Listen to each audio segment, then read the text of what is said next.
Welcome to the Sordid-Humor podcast. I am your host, Christian Joseph. This is my second episode. First episode using my studio recording equipment, which I've had forever, and it's just taken me a long time to get my shit together. So from here on out, everything's going to be nice, crystal clear to the ear. On this episode, I got my man Chance. Chance is a good dude. We've been talking about doing a podcast together for over a year. This particular podcast is really combat sports geared. If you're not into boxing, MMA, jiu-jitsu, anything like that, it's not going to be the one for you. And that's really what he's into. So we talked a lot about fighting. So that's where this one kind of went. Possibly we're trying to think about branching off and doing one together as its own thing. You know, come up with a whole nother podcast, and it would be MMA based and geared. That's kind of what he wants to, go towards. His thing, he's a college student, younger guy, just 20-year age gap between the two of us. So we're going to see how this is going to be kind of interesting, going forward. Different places in life, different views on things. One, in your early 20s, and then in your 40s, and you're gonna see how that goes. I think it makes for a good recipe for some good conversations. But yeah, he's going to school for communications, so he's really kind of into this whole thing. So I think it'll be good. It'll be good to have a partner to really talk about fighting with, because I don't have as many people in my everyday life that are interested in combat sports as much as I am. So, yeah, give it up for my man Chance. Episode number 2. I'm here with my boy Chance. We're gonna go over some recent UFCs and Bellator's MMA world. Go over some post fights. Yes, sir. Stuff. So yeah. It's good to see you, man. It's been a while. It has been a while. We haven't seen each other in a little bit, so it's kind of cool. We were always talking UFC, and we were always talking about this, and finally it's happening. And it's happening. Yeah. I'm stoked. But a little bit of background with me. I'm 20 years old. I go to Sierra College. I live in the dorms at Sierra College. I'm a CA currently. I'm not like. I'm relatively new with the UFC, but I do have a background in Taekwondo. I am a first-degree black belt. I got that at 10 years old. I'm a little rusty. I haven't trained, but I was actually looking into training at the Ultimate Fighter gym down in Roseville, Uriah Faber's gym. My buddy's actually doing that. Have you been in there? I have not. I haven't been in there either. I heard it's a nice gym, though. Yeah, it's nice. They're charging a lot of money, and I'm a college kid, so I can't afford that, So, yeah. I mean, we'll see, but I mean, it could be in the future, it could not be, so we'll see. But yeah, it's a pleasure to be on here, I really appreciate it. Yeah, I just wanted to get this thing going. This is our like I said, our second episode, and we're gonna see where we can go with this. Ideally, in the future, I hope within the next probably 5 to 10 episodes, I'll start bringing in maybe some phone interviews from some of my celebrity friends who have worked in the entertainment industry in the past. I used to work in television, so we'll see. Yeah, I don't want to bring anyone on until I've really got the audio part with the recording knocked down. So we're just gonna have some fun the first few episodes. Oh yeah, we're gonna have a great time. And then I'm really just gonna push for some people to follow and start listening, because we're entertaining. Oh yeah. We got some good stuff, guys. Yeah, we got some good stuff. We got some good stuff. I've been keeping up with the UFC since honestly 188 with Daniel Cormier versus Anthony Johnson, the first fight, and that was the first bout I really that changed my perspective on the UFC, and I started fully following it. And the fight after that was one of the most historic fights. When Conor got his interim belt against Chad Mendes. So I'm about 2 years into the UFC. I know what's going on a little bit. I keep up, so, and I know you've been in it, Jesus. My first UFC was UFC 4. Oh, man, that's 1994. Watched it on pay-per-view. And then there was a big gap. I didn't watch it till probably, when the Fertittas bought and it was like UFC maybe like 42 or something like that. Yeah. When Tito was big, Chuck and all those. So like 2005, the Ultimate Fighters, like the first season Ultimate Fighter, I didn't watch. I think the second or third I started watching. That was a good season, the first season ever. I never went back and watched it. I just saw the notorious last finale. Oh yeah. There was some few years where I kind of got out of it too, but then I started probably around 2003, 4, 5, whenever it was. I really started getting back into it. And ever since then, it's just been. God, I mean, there was a time where I was just obsessed.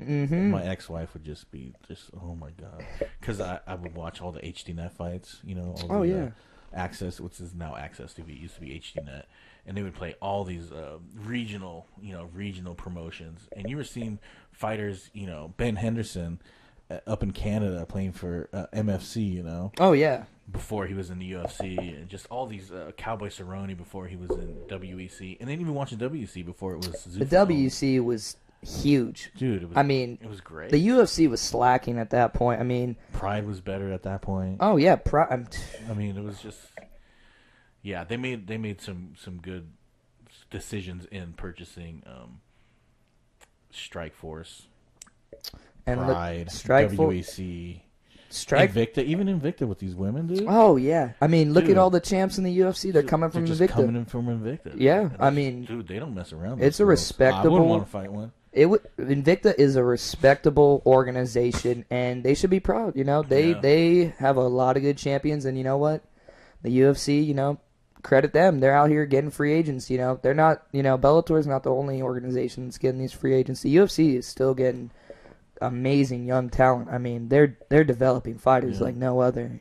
But Bellator is really coming around. What I tell you a year ago, Bellator, watch out for Bellator. Yeah, I know. Yeah, and look at, they get Roy McDonald. It all started with Benson Henderson. He was the first one, really. I mean, Josh Thompson went over there. Yeah. Shout out to Josh Thompson. I remember. I figured this was going to happen because I remember this happening with pro wrestling in the 90s when Ted Turner got involved with wrestling. And he went up and he bought out all Vince McMahon's wrestlers. Yeah. Paid him out. He's a billionaire. He's like, I want to get in the wrestling business. Yeah. And he went out and bought up all the contracts. And WC for a minute, like a hot minute, 3-4 years, wiped the floor with WWF. Oh, yeah. I mean, blew him out of the water.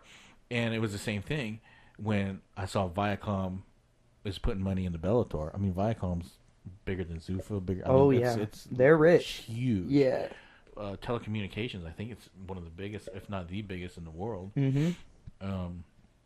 So when I saw that, I knew Bellator. And then when Scott Coker went over there. Oh yeah, Scott Coker is one. I mean, he's underrated. Honestly, I mean, look what he did to Strikeforce. Great promoter. So I knew things were going to happen there, and yeah, so we'll see what happens. I mean, I think they have a 5-year plan or something. Oh, I mean, they're looking good. I mean, at first, when they were just getting all these old guys, the Frank Shamrock and Kimbo Slice fight, I mean, I respect that you're getting all these old big names, It wasn't maybe the best fights, but I mean, look at them now. I mean, they got some respectable champions. I mean, you're seeing UFC guys come over and they're losing. Yeah. I mean, Lorenz Larkin just... Dude, 2 in a row? I think 1. I think it was 2. It could, yeah. I know he lost in New York City. He lost to Lima. 2. Yeah, he lost to Lima, and Paul Daly too. I think. Yeah, I think it was Paul Daly. Yeah. You know what? Shout out Paul Daly. He is one of the OGs of the. Oh man, he's on the not return list from Dana White. Oh, I know because he sucker punched Josh Koscheck after the belt. Yeah. Yeah, Semtex is no joke. He's no joke. Yeah, he is no joke. You got to take him seriously. But yeah, I don't know, man. So we'll see what's going up with Bellator. This last weekend, I just briefly watched that card with the one where Conor McGregor jumped the cage. Oh yeah. I didn't get to watch that card, unfortunately. I just watched the beginning. I just saw. I couldn't see all. It was real hectic in there, so I don't know. Exactly what happened, but I know he pushed Mark Goddard. Oh yeah, which he was having issues with 2 weeks ago when he was in the Poland card. Yeah, when Andre Fili and his boy Artem were fighting. Well, Artem was fighting. Yeah, this guy is out here, just screaming his head off. I mean, circling the cage, giving out orders. Yeah. Like as the fourth corner man. People that don't know, if you get a corner, you get 3 cornermen unless it's a title fight, and you get 4. And if you're not signed to be the cornerman, you're not supposed to be talking to the fighter. Oh yeah, and you know what? In my honest opinion, I think that kind of lost Artem the fight. I mean, if he didn't even know Connor was going to come, and you got him just screaming your head off, saying what to do, and I mean, the game plan could have just been thrown out the window at that point. Andre Fili was putting work in Artem Lobov, and you saw Artem. Yeah. I mean, I don't know if you watched him against Cub Swanson. Cub Swanson's top 3 contender in the featherweight division, and he went 5 rounds with him, and everybody's saying Artem Lobov is a scrub. He shouldn't even be in the UFC, and he put it up with Cub, and much respect, but I think that was a big thing with that Fili fight. Connor in that corner screaming his head off. I mean, and then for this, what is his Ward? What was his name? Charlie Ward. Yeah, he fights out of Connor's camp. Out of his camp, yeah. This, what's crazy?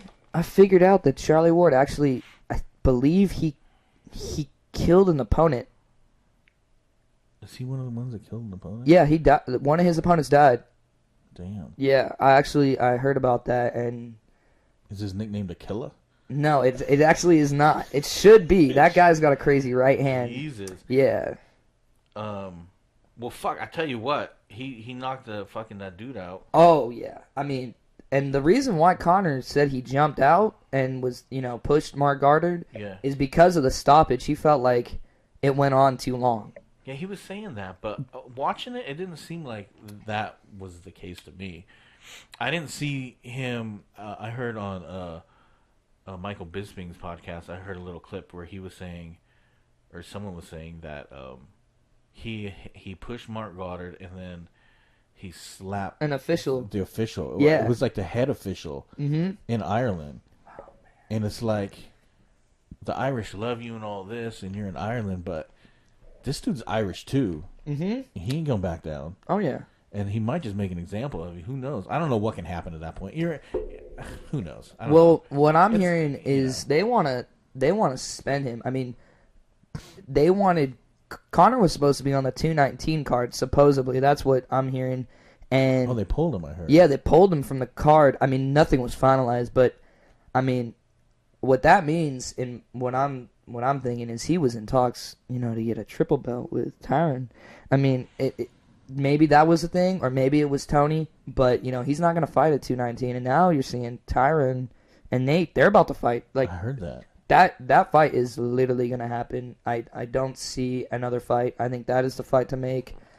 170 stuck in the mud. I mean, you got Darren Till, who's coming up. I mean, he just beat Cowboy. I mean, you can't give Stephen Thompson a third fight. You can't. I mean, I don't want to see it. Nobody wants to see that. Shout out to Stephen in the first fight. Fought like a fucking warrior. Love that Taekwondo background. He looks good. He looked good in his last fight. Oh, yeah. It's just, I don't want to see him fight Woodley again. Yeah, fans don't want to see that. I don't even think the fans want to see Woodley fight. I mean, he's a great... He's a tough sell. Yeah, he is. He's a tough sell, man. He has great... Bodied up, though, I'll tell you what. He has great coaches and a great game plan. I mean, you could see that in his fights, but we don't want to see... Maya fight? Yeah, we don't want to see 5 rounds. I think it was 5. Yeah, 5 rounds. Oh, yeah. A decision. When you have the capability like Tyron Woodley to knock out somebody you to sleep. Yeah, so give you the cookie crumble. Yeah, but he just hasn't done that in a while. He ain't knocked anyone out in a while. I mean, Robbie was his last one. Yeah, and that, you know what? That was a crazy fight. I thought that was going to be a 5-round war. But I'd like to see George drop down. I gotta tell you, 217. I wasn't too jacked on that fight at all. I honestly, the main event, until George was coming out. And I was like, oh, man. I just started getting, like, nostalgic or something. He hasn't fought in 4 years. And, he comes out. He's going to beat you, Michael Bisping. The whole fucking thing. And I got emotional. I got pumped, man. When he came out is when I felt like, oh, this is badass. And then when he puts fucking Mike to sleep, it's like, fuck, man. Everybody... I didn't think he was going to beat Mike. I just thought Mike was too big. Everybody Mike fought thought 205. Yeah. Everybody was saying, "Oh, George is gonna lose," but like, if you look at like what his plan was, he took all that time off to recover. I mean, you saw him after the Hendricks fight; he was fucked up. Yeah, He shouldn't have even won that fight. No, I mean, he didn't win that fight. he was saying, most people don't think he won that. oh yeah, and he was saying, oh, he had a lot of brain trauma. I mean, he's saying he got abducted by aliens. Aliens. Yeah, I mean, it's a good thing he took that time off. I have escape route throughout my house to avoid the aliens. yeah. I mean, he needed that time off, and Mike, Mike's yeah, I don't know. He's a good fighter, but this is the thing. You look at how he won the belt. Took a fight on 7 days' notice against Luke Rockhold. He already fought Luke. Luke was preparing for Chris Weidman. I mean, that's a tough fight, and he won the belt. Props to him. And then I don't respect how he fought Dan Henderson on his first defense. I don't like how you fight a 43-year-old who's ranked 9th when you can go fight a Yoel Romero. It was a little weird. It was a little weird. Yeah, I mean, a little weird.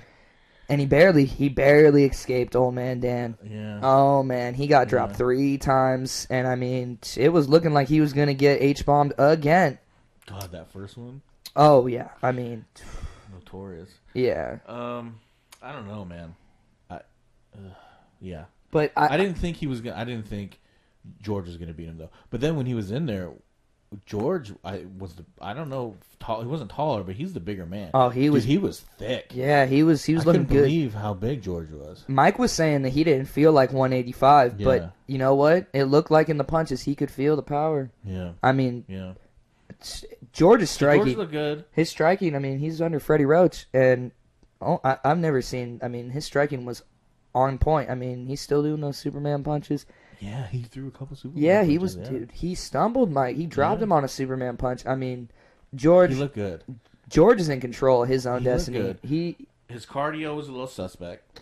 Well, that's because he was going up in weight, and we'll see if he wants to stay at 185 or if he wants to go. Yeah. I mean, those rumors of him dropping, and I mean, the rumor before the Diaz fight was going to be that he was going to drop and go for the belt with Woodley. Yeah. And then fight Conor in a super fight. But who knows, dude? Everything's got to line up. The thing is, so many things need to line up in order for these. Oh, yeah. I mean, who doesn't want to fight with Conor? I mean, everybody. That man has heavyweights want to fight with Conor just for the Brock Lesnar. I mean, oh, dude, I'd pay for that. I'd pay for that freak show. Catch weight. You know what? That would be very interesting, and I don't even know how that would go down. I'd go back down to like the old, UFC Pride days. When I started watching UFC, there's no weight classes. 300-pound dudes fighting 170-pound Hoist Gracie. Oh yeah, yeah. And it was, it was interesting. Yeah, I mean, yeah. So I don't know. That card was a great card. 217 was. At first, I was. I didn't put as much love into it in my heart. As I was thinking until I started watching, and I was like, "Oh, this is a great card." Well, even the undercard. Oh my gosh! Faraz's brother. Did you see that? Faraz the Hobby's brother. I forget his name. Unu Hamid. I wrote that shit down. The TriStar coach, Georgia's head coach. His brother was the first fight on that card. And man, he got his jaw jacked. Like, I mean, it was a spinning elbow that this dude hit him with. Oh, I did see that. His jaw was like completely crooked. And I heard Rogan talking on his podcast. He said it didn't show it on the camera, on the feed or whatever, but he was out for like 10 minutes. Out cold. They're like, he's Did they get a stretcher? Or no? They pulled him out somehow. They man. picked him up, and he was still stiff. Damn, bro. And then it's like, all right, Faraz, let's go win the belt, my friend. I know your brother. He got his face beat up, but you come with me now. Yeah. So it's like, I feel bad for that guy, but that's the fight. That's the fight game. It was a great card, man. It was great. You know what fight disappointed me though? What was that? The co-main event with my boy Cody Garbrandt and TJ Dillashaw. Really?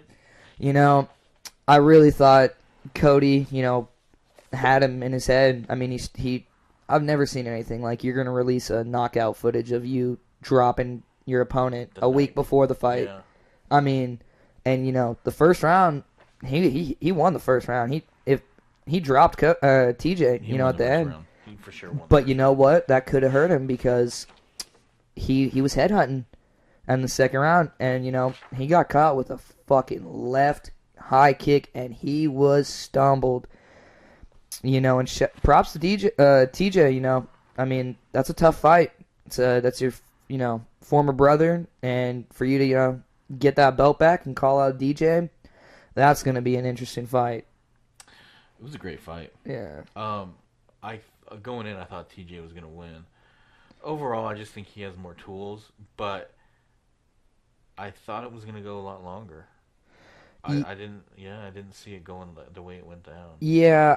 He got his bell rung. Cody was out of it. Oh yeah, his eyes rolled back. I mean that picture out. that they took of TJ and Cody's face after that is going to be an iconic photo. Yeah. I mean that was crazy. Cody didn't know what was going on. I mean he was stunned. Yeah. And then, it was just a weird night. All three champs lost their belt. Joanna was the bit. I did not see that coming. I thought she was going to run through Rose.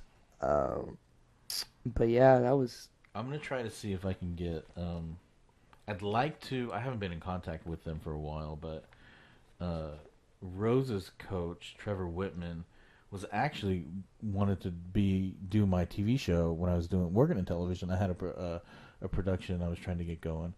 And the funds fell through, and nothing came of it. Is basically what happened. Yeah. But as far as talent, I was gathering talent, and Trevor Whitman at the time was on the Ultimate Fighter, the season that Shane Carwin was on. Oh yeah. So who was he going against? Coach was it Randy?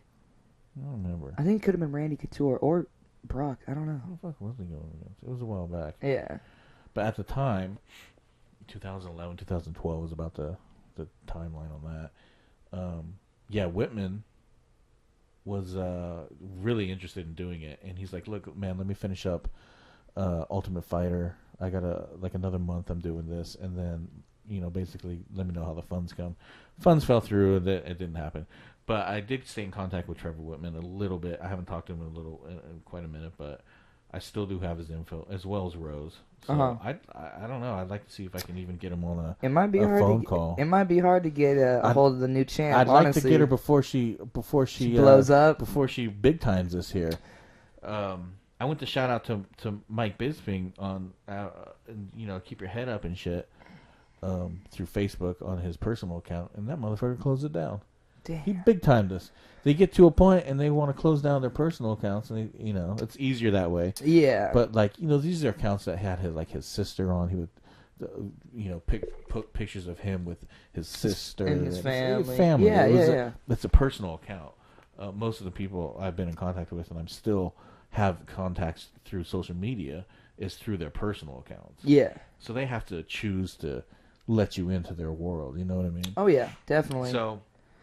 We'll see. Same with Bang Ludwig.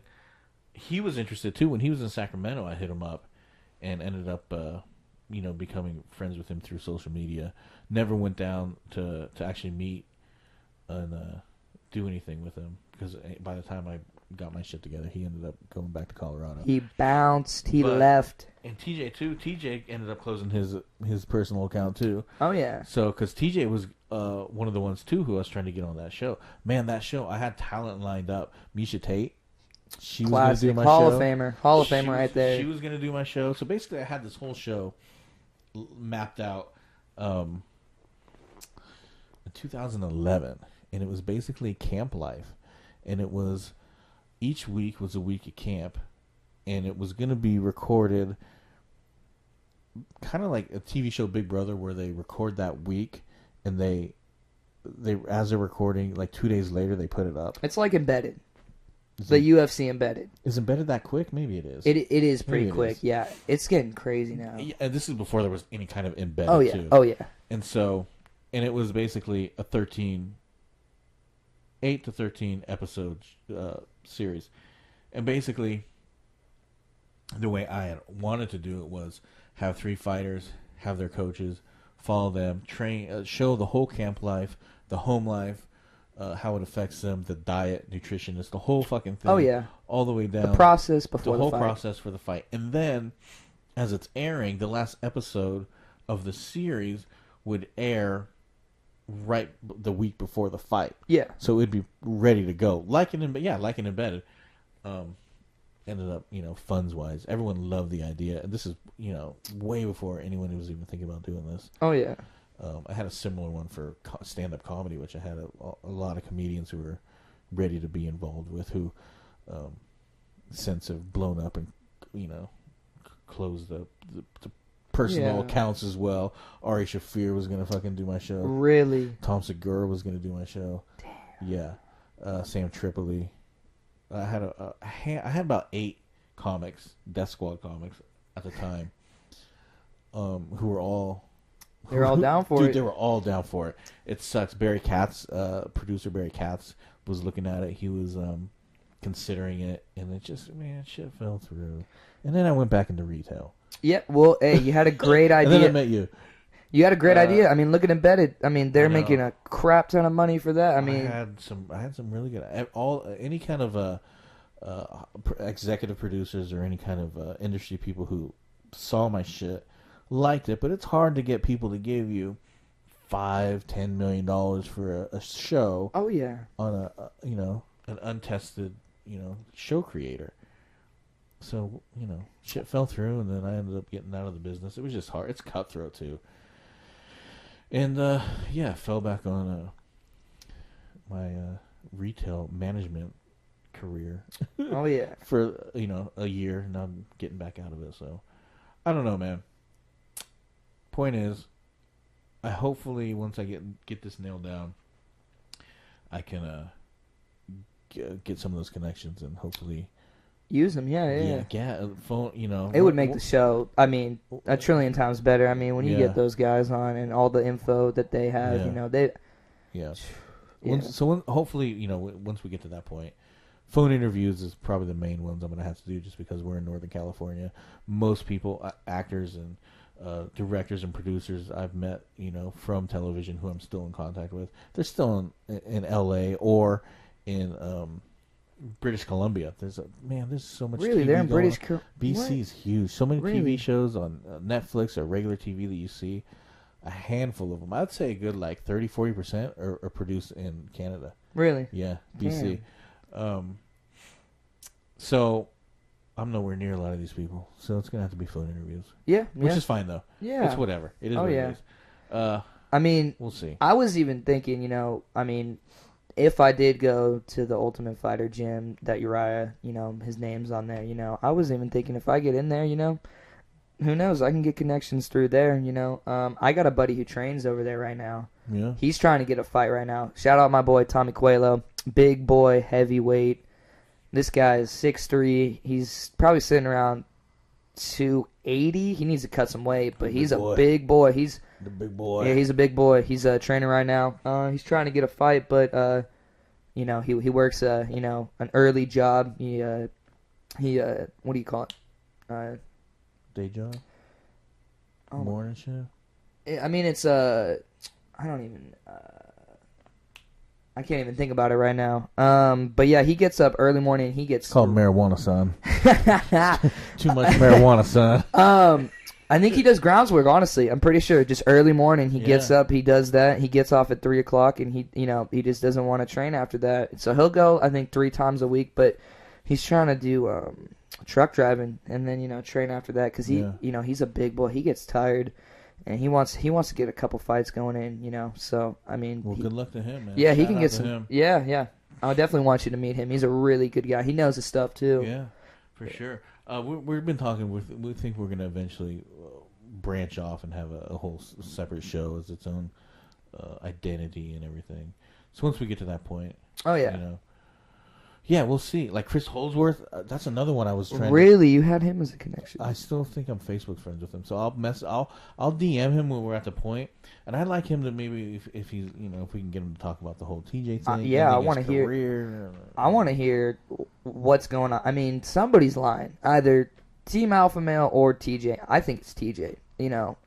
I don't believe what TJ had to say about it. I do think that he ended his career I don't. Well, Yeah. I mean, if they're saying that, he doesn't seem like the type of guy to lie. But I mean, who knows? Yeah, I mean, You know, this whole it's situation, shitty if that happens. the whole situation with Team Alpha Male and They TJ say Dillish. he goes hard in the gym all the time, no matter what. I mean, that's Team Alpha Male though. Every Wednesday they are sparring. You can catch them. Watch your How eyes. about Clay Guida, huh? This last card, Hey, you see that? He's been at Alpha Male the last year or two. Yeah, that was his fastest knockout ever. They really sharpened him up, man. But Super Sage looked good. He's there now. Yes, I mean now you're seeing Team Alpha Male. They're not just getting these smaller guys. They're gonna get heavy big boys.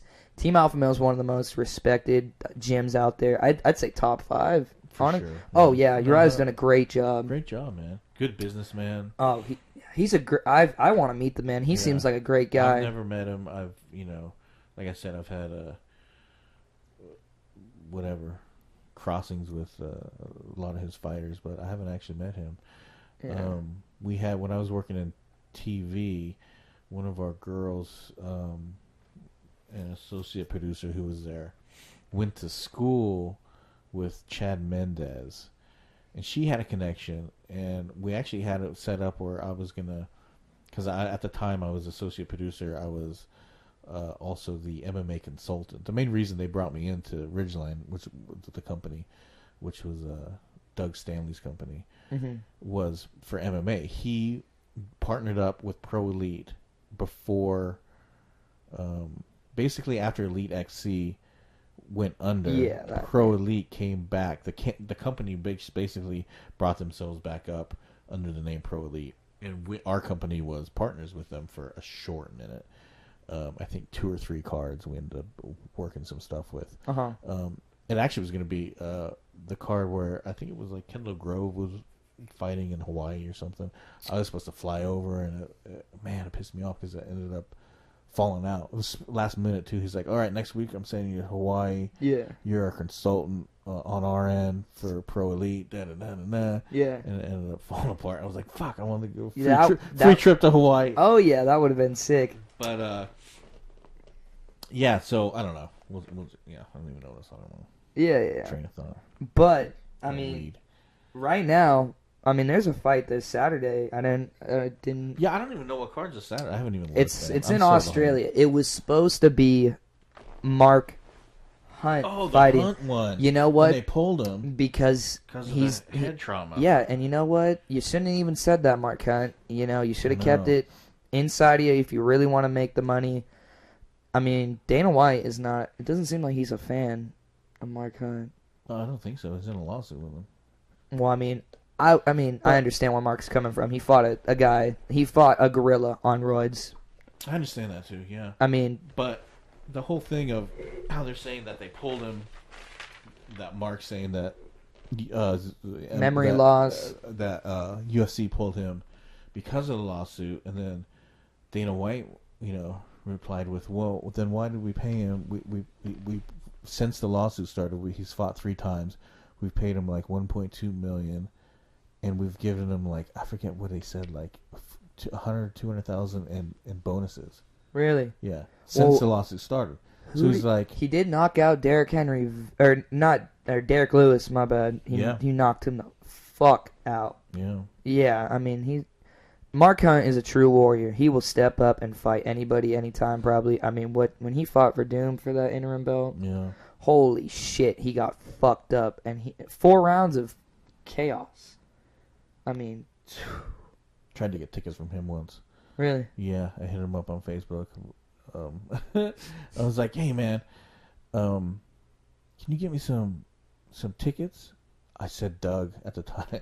Doug didn't want. I mean, he would have went, but yeah. I said the 2-time primetime Emmy-winning producer of Deadliest Catch wants to see the UFC. It was when they were like in Sac or San Jose. I think it was San Jose.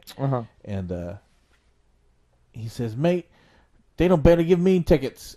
And I'm like, "Oh man!" But he gave me the person to go to. Mm-hmm. I forgot her name. I still have her contact. I think since the sale of UFC, the UFC, they got rid of her, or she's changed her position. But she was the main person who was in charge of tickets for like fighters or people in to get free tickets. Yeah. So I ended up emailing her, and it was like a week before the fight, and it was a big fight. I think it was like Anderson Silva, Chael 2 or something like that. That was in San Jose. It might have been. Whichever one was in San Jose. It was I think Anderson was fighting in one card. And rest in peace, Anderson Silva's career. Just like, I mean, that sucks. You know, I mean, it kind of looks like he was on roids for almost all his career. I mean, would assume so. I mean, I was listening to Mike's Bisbing's podcast, and I mean, you're not just gonna at 40 years old start taking roids. No. You're going to be doing it. No. Yeah. You're not. And you came from Pride, which is just known for it. It's like, well. It's unfortunate. It really tarnishes his legacy, and I don't think we're going to see him fight again. I don't think so. Could be 4 to 5 years. I mean, and he's what? He's 41, 42. Oh, my gosh. So you're looking, if they decide they want to make an example of him, that's 4 years to max. Yeah. So there's 46 coming back. The only way I see that man fighting is if he gets released from the UFC and he still wants Ryzen or ONE FC or something. He wants to fight at 46, which, hey, yeah. I'd still watch the man fight. If they'll release him, which maybe they, some people they release, Ian McCall they released a couple weeks ago, whenever it was. He asked, "Can I get released?" They let him go. But Anderson Silva, I don't know if they release him, man. That's a big contract. Yeah, that is a big contract. But if they release him, he can go straight to Japan and fight tomorrow. Yeah. And I honestly think I would love to see him fight again. Even though, he may have, he could be on roids his whole entire career. I'm still going to want to see that man fight. Let them all go. Let Vitor, let all those fucking old timers go over to Ryzen and just fucking hash it out, man. Vitor should already be done. He said he was going to be done after this Brazil main event when he fought Kelvin Gastelum. Yeah. What happens? He gets knocked out in the first round, thinks he can still fight. And then, he's taking fights. He should be done. He should not be fighting anymore in the UFC. There's a handful of guys to be done. Nate Marquardt, this last fucking fight, this last card. I mean, and he looked decent, but, he lost a split decision. And it's a tough one. Like, man, it's just... Hang him up, man. Yeah, I mean, that guy's been fighting since he was 16. Dude, the one thing I remember about Nate Marquardt is when he knocked Tyron Woodley out. That was scary. That was scary. I mean, I think that jacked up. I mean, he was on definitely on steroids. Yeah, that was crazy. And I think that was the last time Tyron got knocked out. It was. Yeah, for sure. Yeah. I mean, oof. That was a nasty uppercut. Nasty. Yeah. But fucking Marquardt was fucking bodied up. And that was at 170. He cut to 170. He didn't look like 170 going in there. No. I mean, he's a thick 8. He looked like 185. He looked like 180. Yeah. His tries, his shoulders. Oh, my gosh. He's a big boy. Yeah, he's a big boy. So, But I think there's certain guys who should probably hang it up. But it's like, how are you going to tell these guys to hang it up? Yeah, a lot of them, that's all they know. They still think they can get to that gold. That's the thing. Who is very old and could be getting to a belt? That man right there, Fabricio Verdum, who is fighting this Saturday. Yeah. Took a fight, I'm pretty sure 3 weeks after he just took an opponent on short notice because Derek Lewis pulled out. This guy's trying to get a title shot because he got embarrassed in his home country when he got knocked down around by Stipe. Yeah. I mean... And we shouldn't have came out with that. That face. That face. Maybe that's what did it. Did you... Colby Covington and Fabricio actually got in yesterday. About some kind of beef. What happened? Colby Covington's I guess he was at the last event and he's going to this event, just hanging out, probably doing promotions and all that. And Fabricio sees him and they start talking shit. I mean, and Colby, he said on live interview, like, Brazil's a dump. Yeah. Like, pretty much trashing all the Brazilians, and Fabricio came up to him. He threw a boomerang at him, hit him in the head. Colby's saying that he got punched in the face and he kicked Verdum. The UFC's looking into it, but I don't think it's gonna affect Verdum fighting. But it's just Verdum's been talking. I mean, Tony Ferguson, they almost fought too. Yeah, I know. And He's picking all these little guys though. It's kind of weird. Yeah, he doesn't want to start anything with that. It's kind of weird though. I don't know. Yeah. It is. It's weird. It's like, what do you... You're going to really go fight on 155er? You're like 240 pounds, man. Yeah. You're not going to like really get a paid fight. It could be, He's not going to be in a cage. He could be trying to, sell himself, getting the consistent talk of, us and everybody else. Yeah, for sure. I mean, he's doing a good job. If he's been talking. Yeah. If he wins this fight, he could be next in line. I mean, obviously Francis Ngannou, if he beats Overeem, which that fight's in 218, that's December something. Soon. Winner of that probably is going to get not a rematch, but a title shot against Stipe, because Stipe's been out since April. He's just relaxing, probably living life. I mean, I was probably aching to get back in the cage. Oh, dude, he knocked out Junior in a round. Oh, man. Yeah, that man is a true heavyweight champ. Probably one of the best heavyweights we've ever seen. It's very underrated. Doesn't have the fans, that big fan support the star. Oh yeah.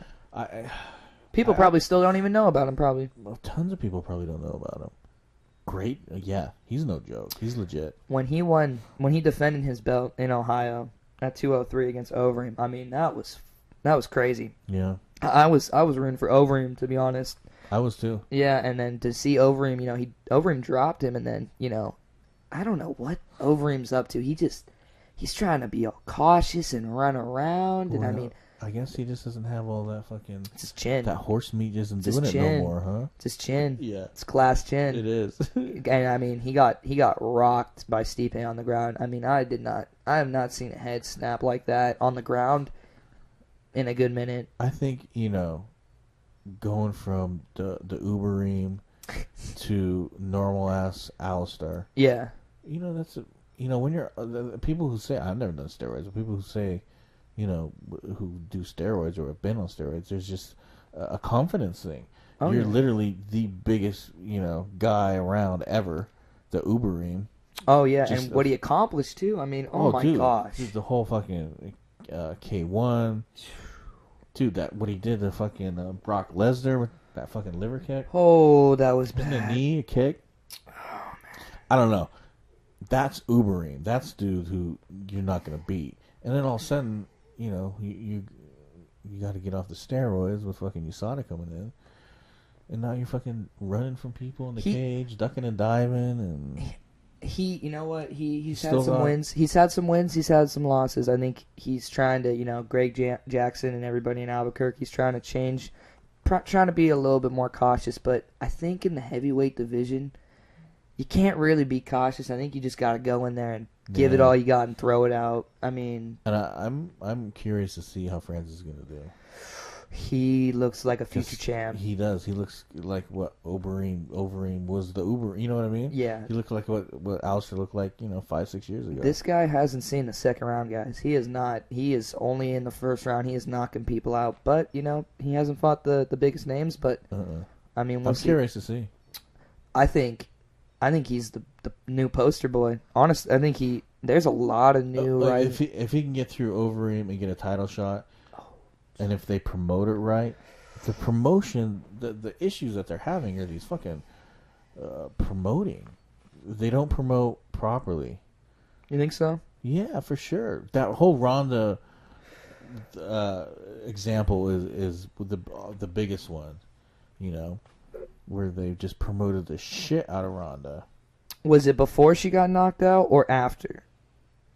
After. When she was her comeback fight? Oh, yeah. I mean, they just needed to sell that. I mean, they knew what she had. I mean, she got affected by that. They promoted, they made that badass promo for Ronda, and they didn't say shit about Amanda Nunes. Oh, yeah.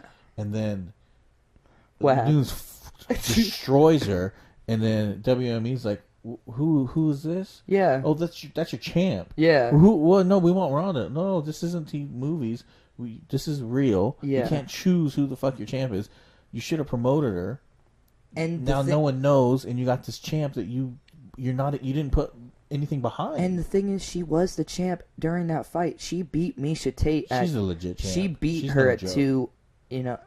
She is a true champ, but I think that Shevchenko fight that she just had, that was not impressive. No, it wasn't impressive. I want to see her kind of lose the belt. Honestly, I would like to see Shevchenko hold that belt. She is one I didn't think she looked that great either, though. I didn't think either one looked good that fight. Well, rematches are always a tough one. Yeah, I mean, the feeling out process in that fight was, I mean, they were not throwing. I was disappointed. Either one of them, I don't know, man. Yeah, and now you're seeing Shevchenko wants to go down in 125. I mean, 125 women's is about to be. That's going to be a good division. That's honestly, going to be good because there's a lot of those people in between. In 15 between, and 35. That's such a big so gap. many women. The gaps in the divisions. Oh my gosh, they need to make a 160, a 175. More weight classes is the answer. More champs, more. I mean, less depth in division, but it's going to be a lot better for the fighters. Cutting weight is a bitch. That is the biggest thing probably going into a fight. That's a big issue. People cutting weight, people depleting themselves to the point of almost death's door, like we were talking before about Conor McGregor. Which fight was that? It was the Chad Mendes fight. The Mendes fight. When he went to he looked like, oh my god. He looked like he was a walking skeleton. Horrible. Yeah, if you haven't seen the Notorious movie, I just saw it. He couldn't even walk out the door. His girlfriend had to help him, and I mean, what's crazy? He had to actually cut that weight again when he fought Aldo. I mean, and he was 145.5. That's even better than championship. I mean, that man is insane. I've never seen anything like him, and he is one of the greatest of all time. I hate to say it. He's no joke. He backs it up. Oh yeah, you can't deny what he's done in the cage. I mean, calling the round. The Aldo's the greatest example where he's practicing backstage before the fight, the combo that lands on Aldo. Like he says, this is what I'm gonna do. Oh yeah. And he literally does it, and he's called it like a handful of times, 3, 4, 5 times. I don't know. Oh yeah, because handful of times. He knows he studies his opponent. I mean, he knew that Aldo was going to come in, moving left, right, going to be very tight, and he threw a crazy right, and he got clocked. I mean, but Conor got hit too in that exchange. Yeah. But precision beats power, and that's what Conor's all about. But he's got the power too. Yeah, he's fun to watch. What'd you think of? When you saw him and Floyd in that boxing ring, what was going through your mind as an MMA fan? What was going on? That I was hoping. Obviously, I was hoping Conor would win. Mm-hmm. I felt he was hesitant. I mean, he hit him like once or twice cleanly. That uppercut. Oh yeah, in the second round, that was a clean uppercut. He definitely won 3 or 4 rounds, not one. Oh yeah, they're out of their fucking mind. I was thinking, I hope Conor wins, but I hope he just can maintain and the stamina. Do us good. Make us don't embarrass the UFC. Don't embarrass us. He did not. He went 10 rounds with one of the greatest fighters of all time. He really did, and. I mean, at the end when he was like, it was just fatigue. I'm fine. It's fatigue. Okay. I don't know. Maybe I would. I mean, I guess it would have been nice to see what would happen if they would have not stopped it and just. But he was on his way out. He was. It was definitely was energy. He was out of energy. Would you say that you've seen him worse though? I mean, against Nate Diaz. I mean, I mean, Conor was rocked most definitely, but. That was almost the end of the round, and I mean, Conor's they definitely could have let it go. Conor's not afraid to get hit on his ass. And no. He doesn't care. It's a fight. He'll still... And maybe he's right. Maybe he would have came back on that 11th round and been all right, like he said. He said, I was just fatigued. That's tough. It's hard to say. Floyd was lighting him up there. Floyd looked good. He's a goat. I mean, but, But also, I think if Conor had really taken the time and maybe taken like 6 months to train. Oh yeah. In boxing, and really got that type of cardio down. Mm-hmm. It would have been a different fight. Oh yeah. I honestly believe if they fought a second time, it would be a different fight. And if he, not all the media, all the crazy bullshit, just concentrating on boxing for 6 months to a year.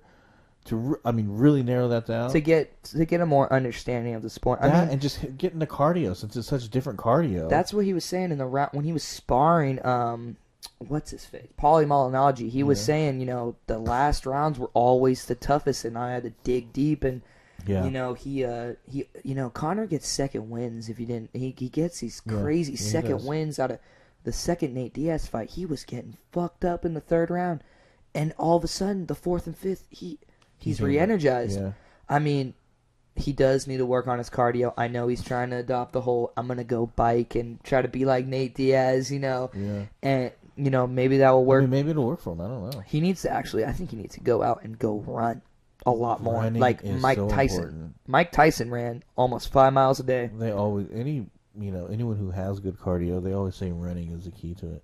What do they say? Running and swimming. Oh yeah, and swimming's another one. Look at Nate Diaz. He's out here doing triathlons, swimming, all that shit. Both them Diaz. I want to see. I mean, that Nate Tyron fight. That I got my money on Nate. I think he wins striking, and I think he wins pace, and honestly on the ground, Nate Diaz's jiu-jitsu is no fucking joke. Mm-mm. And if Tyron, he wants to get him on the ground, that's where Nate wants to be. Yeah. I mean, he will do. His submissions are no joke. No joke at all. But Cesar Gracie. That's another one. I like to get Cesar Gracie on here too. That's an OG right there. OG, man. Yes. I like to hear some old Brazil stories and shit. Oh man, that would be crazy. Man. So I don't know, man. Conor. What do you see next for him? I'd like to see him fight Tony. Mm-hmm. Just unification. Because it's like this shit. I don't like seeing a whole division being held up for whatever reason. I agree. But I think Tony's no joke, and that's a tough fight. It's no joke. That is a tough fight, but I definitely see Conor. I definitely see him landing a big left, and Tony has. I feel like nobody understands Conor's power, and I feel like once Tony gets touched with that left, he could, the whole game plan could be thrown out. But if he gets him on the ground, he trains with one of the greatest jiu-jitsu practitioners in the world, Eddie Bravo. Ever. Conor's done. Once he's on the ground, it's over. I agree. On the ground, Tony's leaps and bounds more than Conor. Oh my gosh, he gets some of the craziest positions, just because how long he is. Long and lengthy. And his Darce choke. But if you're Conor, do you even take that fight? If you're Conor and you're Conor's people, are you like, hey, let's fight Tony, or are you like, the third belt maybe GSP? There's so many. Even Nate 3 after that. I don't know. Well, you know what I was thinking. I don't know if that's what they're trying to set up. Well, Nate getting that belt, Nate 3 at 70 for the belt, right? You could do that. I was thinking what Conor should have done. What he usually does is, he saves the UFC a lot of times. He takes opponents 2 weeks notice. He'll do stuff for him. That's why he got that Floyd Mayweather fight. He did a lot of favors for the UFC and Dana White. And you saw Frankie Edgar got injured off that 218 card, and I wanted to see Conor drop down and go to 145 and go take on Max Holloway. That's your belt still, Conor. Did not lose. Didn't lose it. He beat Max one time. He tore his ACL. I would love to see that fight. That would be a fucking crazy fight. That would be the fight. But, that 145 that's a tough cut. He says he can't do it anymore. Conor can do anything he puts his mind to, in my opinion. Right. I agree, but does he want to? But, he's sitting on $100+ million at this point. Yeah, maybe he's not going to be as crazy. Maybe he's going to, I might take, the big fight. And is there money there? Max isn't a big pay-per-view. He's not a big pay-per-view, but when George. But when you step up to the table on short notice and you provide a show, you're going to get paid. Especially if you want the pay-per-view points is the whole thing with pay-per-view. Because if you're like Conor, most of the champions, the majority of them have pay-per-view points. So the main thing is you want that back-end money. Oh yeah. All the pay-per-views. If you're not a draw, you're not getting those big Demetrius paychecks. Johnson. Yeah, and he gets the back end on the pay-per-view points, but his pay-per-views don't sell dick. Oh, they're terrible, but you're selling 125,000. I don't know what the points are on him. I think his max 2 or 3. PPV is 400,000 up there. I don't know, but on the back end, they don't disclose those to the public. Yeah, that's what I heard. The pay from the pay-per-view. Oh, what they make, yeah. The pay-per-view points that you get your base pay, which is, I think he has like around 400,000. Yeah. Or is it 200 to win, 200,000 to win, 200 show, 200 win? Well, I know if you have a belt, you do get more money too. You do get more. Yeah. But you get that back end money. So if you're pushing pay-per-views, and I think it's like 2, whatever it is. I think it's 2% or whatever, 2-3%, whatever it is. So, you know, if you sell 2 million pay-per-views like Conor, and he's probably even higher percentage on the back end, 5% or something. Oh, it's gonna be. I mean, he wants to be a co-promoter. You're making a shit ton of money on the back end. But anything that Conor's on a card, it's gonna sell. Oh, it'll sell. That's. But for him, it's like, would I rather sell, a million pay-per-views with this, or Nate 3 and do 2 million, or GSP and do possibly 3 million? That GSP fight. You know what I mean? The GSP could do 3 million. I agree with that, but GSP signed a contract with the UFC when he came back, and he has to. He needs to fight Whitaker. Yeah, they say that. I don't think that's gonna happen. I mean, if he fights Whitaker, he's gonna get knocked the fuck out. I think. I would. Whitaker is a fucking badass motherfucker. He is. I mean, what he did at Jacare. Yeah, you see that? Whitaker is for sure. Whitaker's the champ. He's the real deal champ. He's the real deal. I mean, when he fought Jacare, Dana White was out here saying, "This kid can be the champ. He just needs to work on his clinch game." Goes in there against one of the best clinch practitioners out there, Jacare. Former Strikeforce champ, and I think he's won, some Pride. I think. I don't know. He fought in Dream. Yeah, and he was in the clinch. He was knocking him, and he beat Jacare, and Roberts. Didn't he submit Jacare? No, he TKO'd him. He grounded and pounded him. He fucked him up, and then he goes out and fucks Yoel up. Yoel's no joke. He's on roids. Neither one of them. Oh, he's roided out. So bodied up. Yeah, yeah.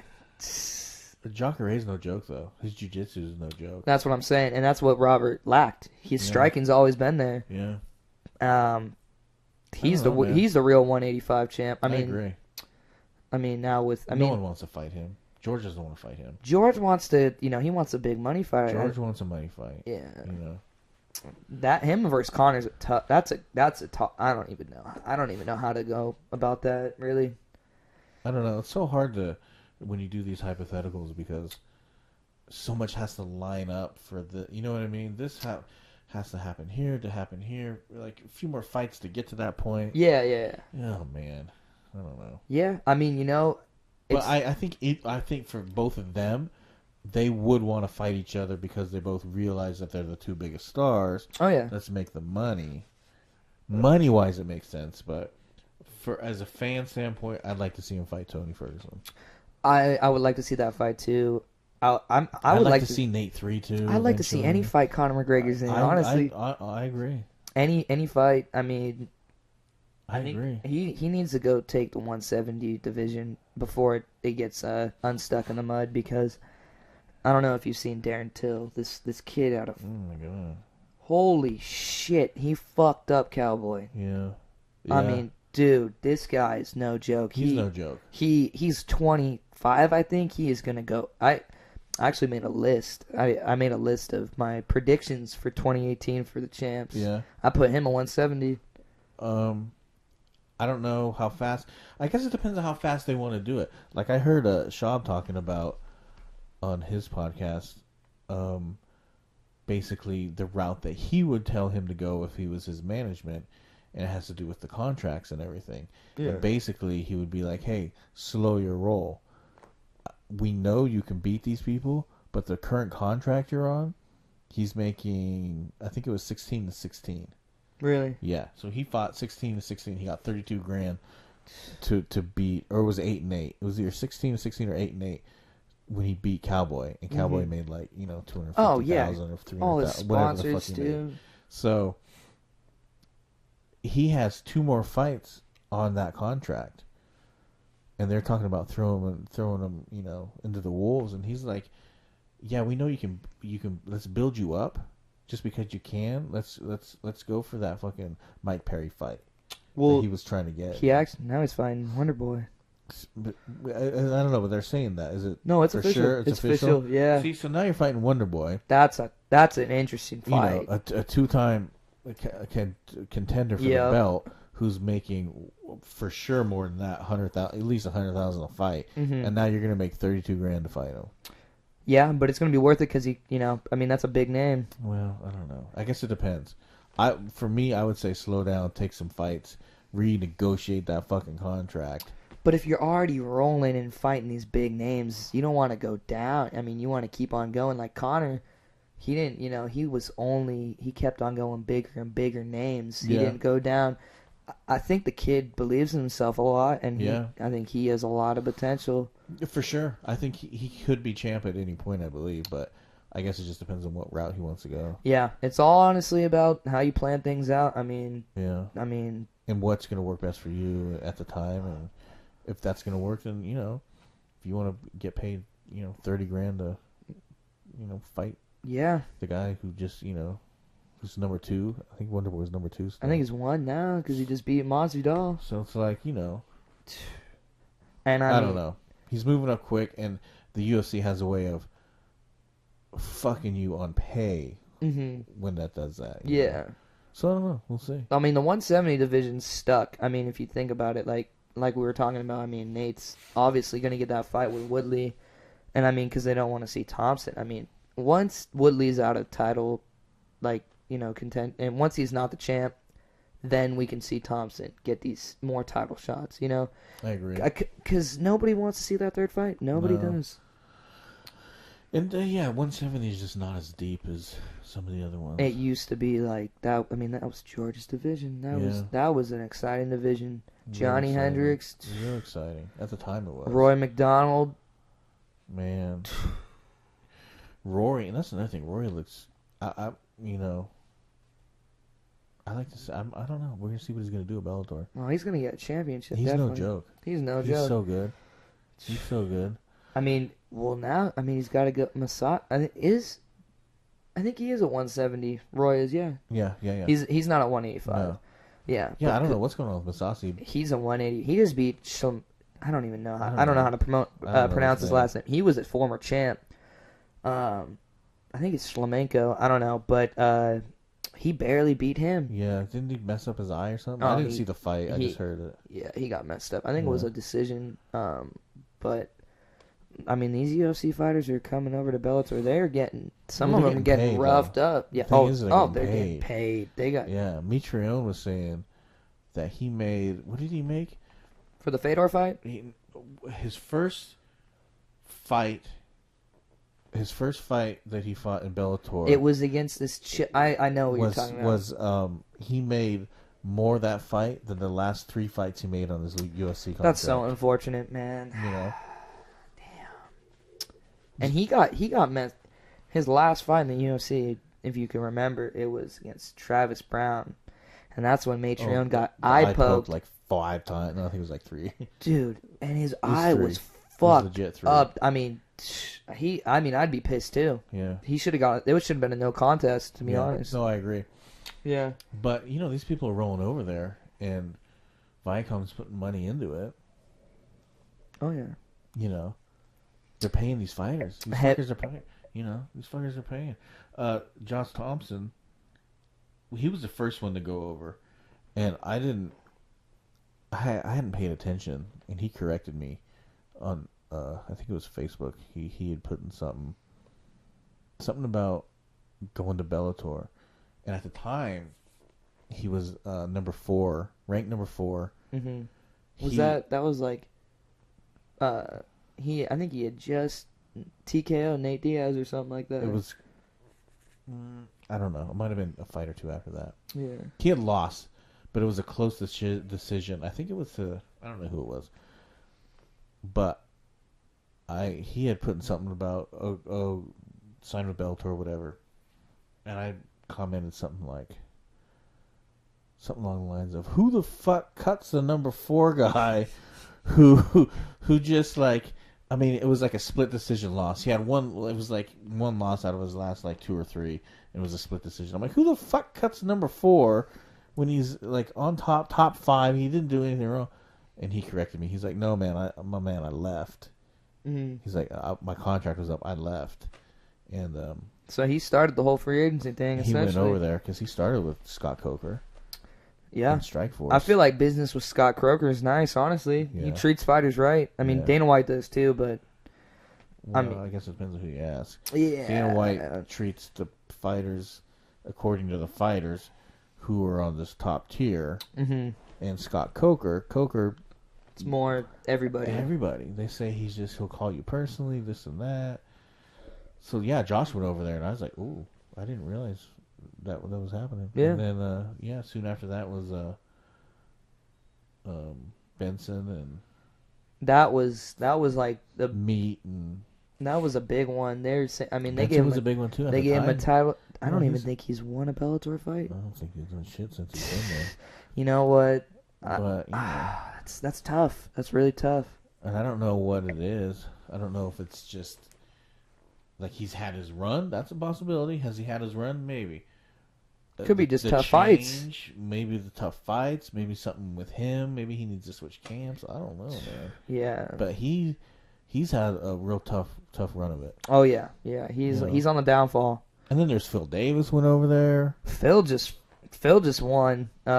I'm pretty sure he lost his belt to Ryan Bader, but I think he just fought on the same card in Penn State, and he beat the guy. Right. Yeah. So he's gonna be involved in the light heavyweight championship mix. But now we got a Bellator heavyweight tournament, an 8-man tournament. Yeah, I hadn't. You just told me about that. I hadn't. I'm a little bit behind. I got a lot going on. Yeah, I'm super excited about that. Strikeforce. Scott has always put on good tournaments. Mm-hmm. The last one that DC won put DC on the map. I mean, that's what and this is when DC was fighting heavyweight. Overeem was in that. Josh Barnett was in that tournament. Fedor, Bigfoot. Verdum was, I think, too. I think he was. Yeah, he was. Yeah. And Cormier came out on top. Yeah, and I don't think anybody thought that was gonna No, because he was so small. Well, first of all, no one really knew who he was. They just knew that this guy was in the Olympics and he won a... That's about it. Yeah. And he was smaller. Yeah. I mean, definitely a smaller Dan heavyweight. Henderson was in that too, I'm pretty sure. Was he? He might have been. I think he was. But Strikeforce, they always put on a good tournament, so... I'm excited about that. Any tournament that Scott Croker does, I think is going to be good. This is actually going to be my first live, when I see it. This is going to be my first tournament that I've ever, witnessed. Yeah.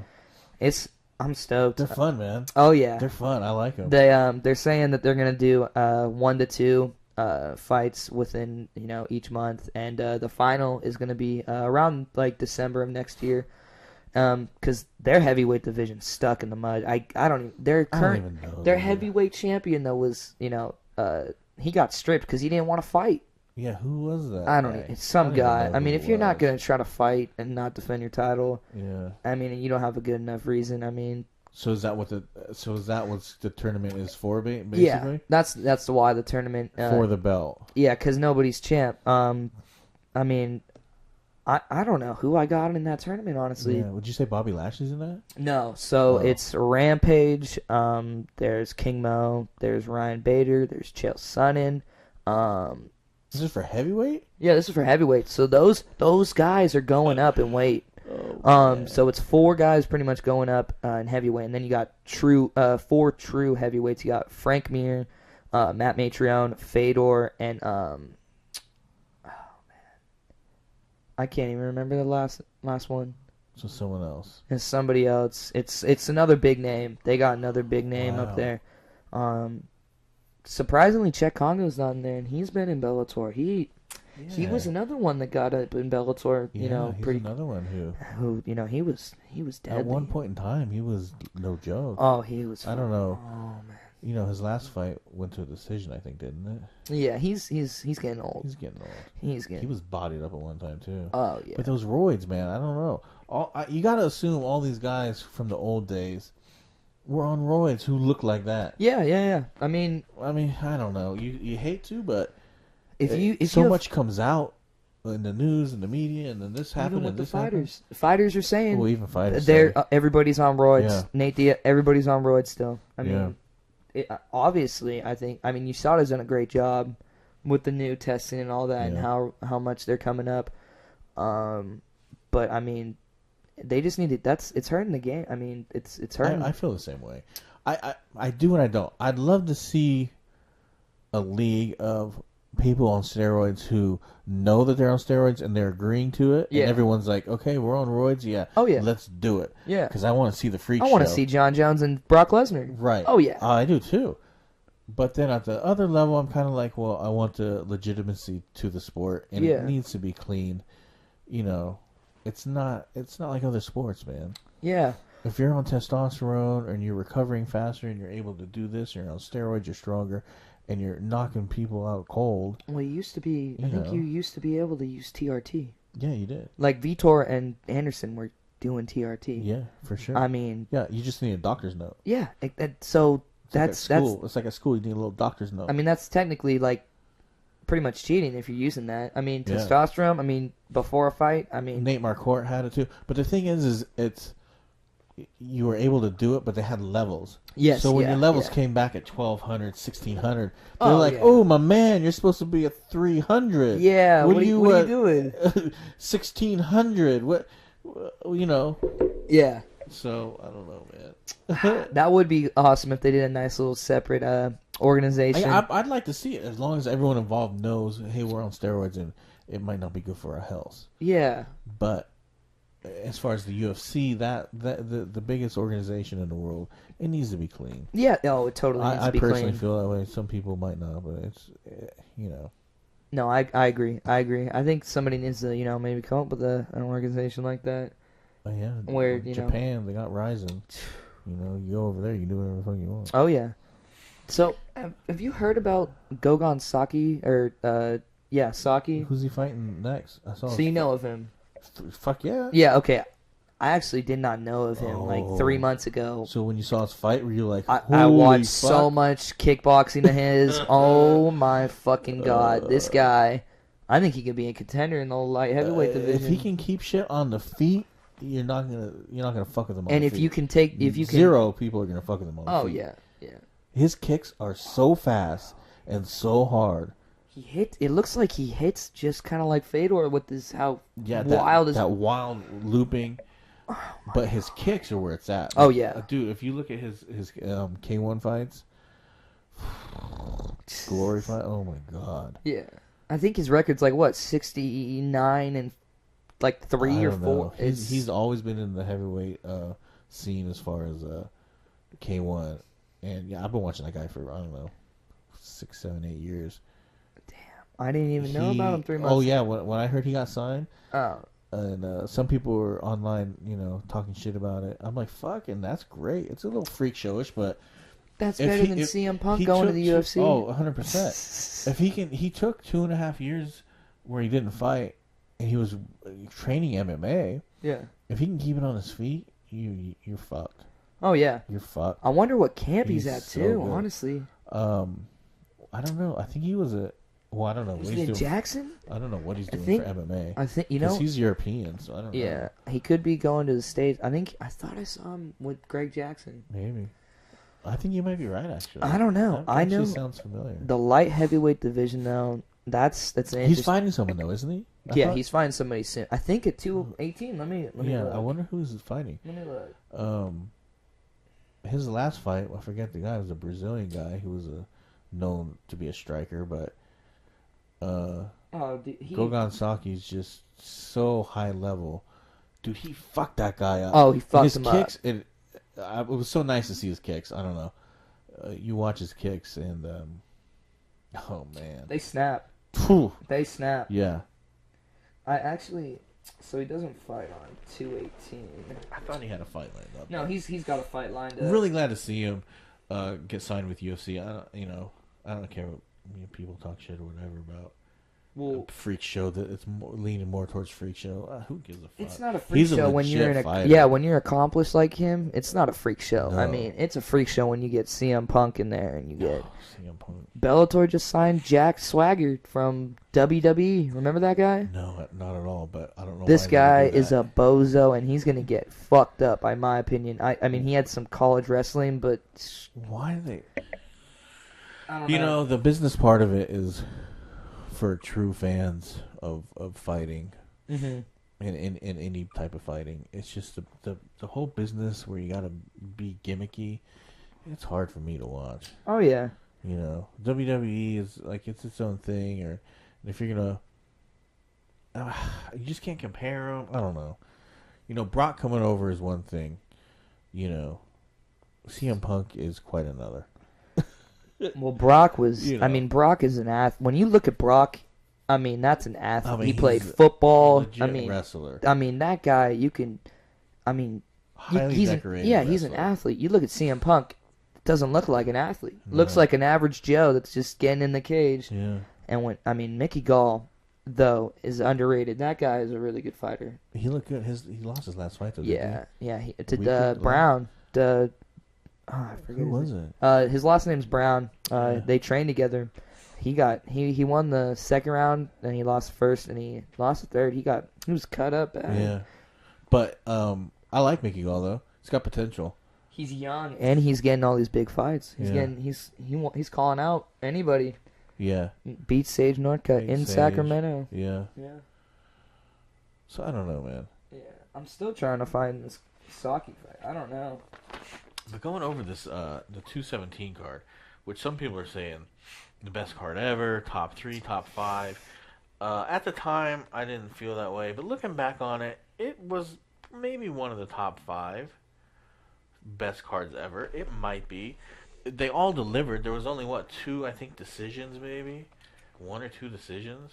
Something like that. I mean, you Randy would really Brown. you'd put it. Yeah, that's who Mickey beat. But you would say that's a top 5 card in your opinion? Yeah, it was pretty fucking good, man. To be honest, I like the first Madison Square Garden card when Conor got his second belt. I think that was a lot better than this card. I mean, I think overall, I really like this card. Yeah, OSP. OSP is a future champ. He's Yeah, a for future. sure. He is. Corey Anderson. First of all, let's talk about Corey Anderson's big ass fucking nipples. Jesus Christ, he looks like back in the day when Jackson's camp used to do the nipple twist. GSP and fucking Yeah. Rashad Evans. They used to do the nipple twist before each fight. Yeah, I couldn't help but notice that guy. He was doing good too against OSP, and then he got kicked out of nowhere. He was lights out. Yeah. That head kick is that's no joke. OSP is underrated. He went 5 rounds with probably a roided John Jones. Yeah, he's just getting better too. Oh yeah, he owns I think 3 of the I forget what submission it is. Von Flug. Or Yeah, whatever. the Von Flug submission. Yeah. He owns the most. He's a game changer. He's gonna do big things. That Walt Harris fight, that was kind of. He was saying he didn't the disqualification. That was a shit show. That was a shit show. Oh. And he was saying he didn't, he didn't purposely do it. I don't know. The ref was in your face and had his hands on you. Yeah, he pretty much said break it up and let's. And he touched stop. you. Yeah. Like, how do you not say you didn't hear the ref? Or, I mean, he might not be a dirty fighter. Maybe he is, maybe he isn't. I never heard of him being dirty before that. But that was a dirty move. He could have been rocked and just Maybe he could have just been not coherent For of what was sure, going though, on. You had to have heard. I don't Yeah. know. I guess you don't know. Well, at least they, it was a no contest and they didn't give, him the win. I mean, it was kind of like that Eddie Alvarez Dustin Poirier fight in the Dallas card. Yeah. That was a no contest and that was a fucking crazy first round. Yeah. Holy shit. Sometimes. Yeah. How about James Vick? James Vick, Joe Duffy. Man. Yeah, that was a good fight. I mean, Joe Duffy, 7-0 as a pro boxer. He beat Conor McGregor. Yeah. He beat Conor McGregor. He submitted him. He beat Conor McGregor. Wasn't he the last guy to No, before Nate. Yeah, that was the last guy to beat him. They were saying before Nate. Oh, was the last guy to beat him. That James Vick though, man, he's looked good ever since the Ultimate Fighter. Oh yeah, he looks he's 6'3". He's 6'3", and he fights at 155. That is fucking crazy. Real lengthy, 11-1. Reminds me of Kendall Grove a little bit. Yeah, like a Kendall Grove. Yeah, but not as much knee. I mean, he uses some knees, but his kicks are fucking deadly. They snap. How he's not ranked? He'll be ranked. He'll be ranked. He has to be. Yeah, he'll be ranked. I just don't understand. I really like watching that guy though. Oh yeah. Yeah. Johnny Hendricks when he fought that fucking Brazilian. Oh my god. Dude, that guy has to be on roids. His fucking tries look like fucking. I don't even. Hendricks just needs he needs to hang it up. He's another one of those. Yeah, the Big Rig Steakhouse. I mean, it's how I don't know. I feel like he's just not taking it as seriously. I mean, he's up at Jackson, but yeah. I mean, he's fighting at 85 now. That was just a tough fight, maybe. That was a tough fight. It definitely was a tough fight, but he's a smaller guy. He doesn't look. I think it's like a lot of people say it's a discipline issue. Well, he also his power isn't as much because he's at 185. It's not. At 170, holy shit, his power was fucking crazy. Martin Campman, when he fucking stiffened him up. Oh, man, that was a bad one, yeah. I'm pretty sure Martin really didn't fight after that. No, he didn't. He ended up fucking going to Team Alpha Male. Yeah. Head coach for a little bit. Shout out to that. I mean, I think he still, was with them a little bit. Yeah. There was some good fights on that card. Looked good. Yeah, I picked Masvidal. I thought Masvidal was gonna. I thought so too. To be honest. Yeah, I thought his experience and I thought and then you watch Steven. It's like he's so awkward. It's that Taekwondo background. Yeah, it really is. I mean, it's so hard to hit. Point fighting where it's you're in and out.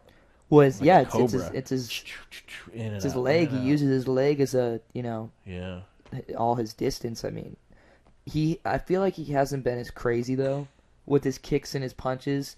Maybe, a little bit more cautious because, he got dropped against Tyron with that big leg. Yeah.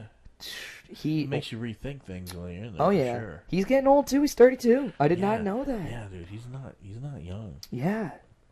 His dad's badass. I fucking love Stephen Thompson's dad. Yeah. He's a fucking good guy. So, I don't know. Overall, it was a good card. Rose, I think, was the biggest, for sure the biggest upset. Like I don't think anyone saw that coming except for her and her coach and Pat Barry. Pat and Trevor. I had Rose lose. I mean, in the press conference, she looked like she was about to cry. I mean, I thought Joanna had her all in her head. That was not the case one bit. Not the case at all. It was with all fighters, all three main event, all three title fights. The title holder was talking so much shit. Yeah. It was a weird card how that happened. It really, I don't even I think it's one of the first three title fight cards that all three title holders lost. It was. I don't think it's happened before that. I love the three title cards. I think it's a great thing. And I'm just a big fan of Rose. She's a good person. She's cool. Yeah. Yeah, she was Rose, even, she stopped all the negativity and the bullying.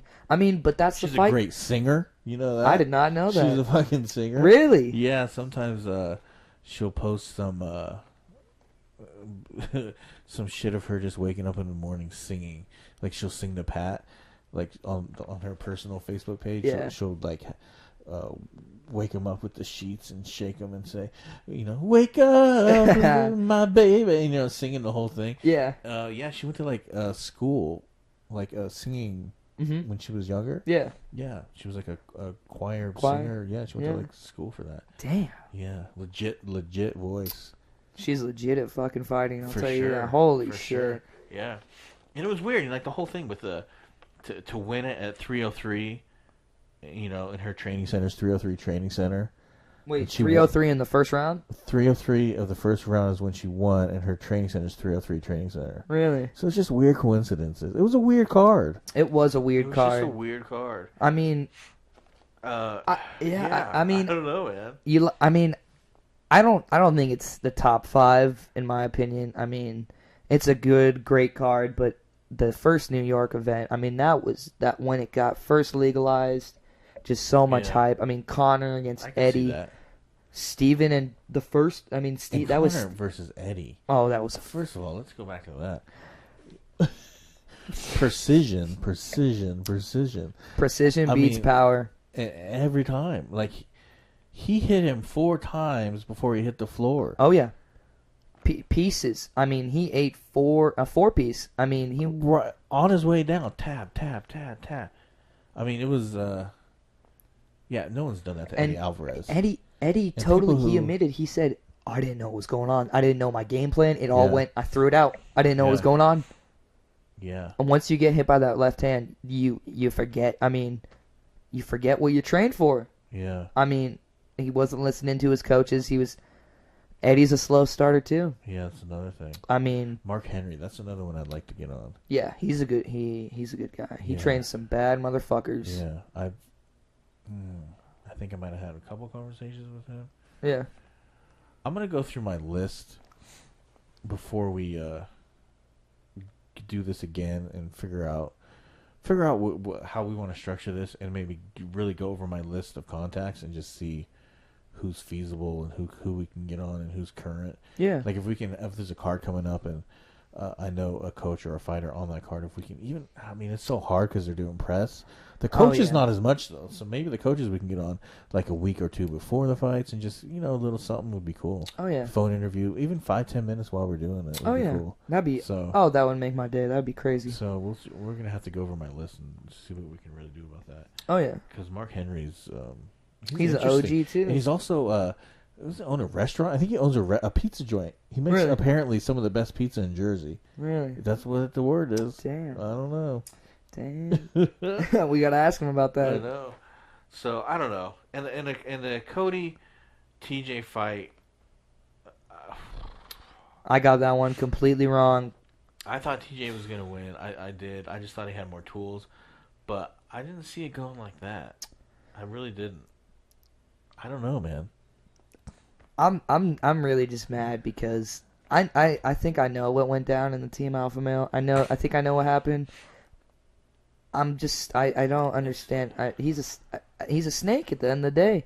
If you're trying to do 2 training camps and you're trying to go to Team Alpha Male when there's already Chad Mendez, you got Cody Garbrandt, you got up and coming people, and you want to go train still with them while you're at a gym in Colorado. I mean, you're kind of using that as a competitive advantage to know, who's in your division. I mean, I understand why Uriah said it's either us or Colorado. Yeah, maybe. I mean, I see both sides. Benavidez was going to Colorado too. He still trains with Dwayne sometimes too. He comes to Team Alpha Male a little bit too. Yeah, so Benny's going there too, but I don't know. But TJ was Uriah's boy. Yeah, that was ever since high schoul. He's been, he had him. I mean, I see both sides. I see TJ being like, they're basically Muscle Farm's going to pay me to go here. Yeah. I got a wife, plan on having a bunch of kids. Dwayne's there. I work well with Dwayne. I know you guys didn't do well with him, or financially, or whatever, business wise, it didn't work out. It was the head coach. He was not the head coach that Uriah Faber wanted. Right, but for TJ, he's like, I mesh well with him, and so I can see both sides. I don't know. I see both sides. I don't know exactly. It's so hard to say because you don't know. I mean, Connor called it out, in my opinion, the best when they were in the Ultimate Fighter. He called TJ out and said, he's a snake in the grass. He's trying to, and Connor, when he says stuff, he knows what's going on. Well, the reason he's saying it too is because he's so loyal to his team. Oh yeah, and that you just don't do that. And in most teams, you don't. But when you're getting paid to train, I kind of understand. It's that, and it's also it's an individual sport. It's a team, but it's only you in there. Mm-hmm. You know what I mean? Yeah. And you can't deny what Dwayne has done for TJ. He's definitely made him a better fighter. TJ has made TJ who he is. The footwork, everything. Mainly, the footwork. All those patterns, everything that Dwayne, and still Benny uses them for that. They all benefited from that. It's just, Uriah didn't work out with him business-wise, so that didn't work out. So I don't know. I see both sides. It's hard to say. It's tough. I mean, but at this point, I think it seems like TJ's kind of just wants to train and fight, and Cody's just so mad. Cody was mad because he's loyal. I mean, I think that's what it is. It comes down to the loyalty. Like he feels like you basically betrayed us. Yeah, and I mean, and I can see that too. He has every right to be mad at him. But I think legit boys, and you're with them every day, and you're training, and your blood, sweat, and tears, and all that shit, and then all of a sudden you got to balance for some money, which is basically what it came down to. Admittedly, then I mean, TJ was saying Cody wanted to even do it too. He wanted to leave, but I don't know if I believe that. We already know there's going to be like 2 more fights between them, and it's going to be good.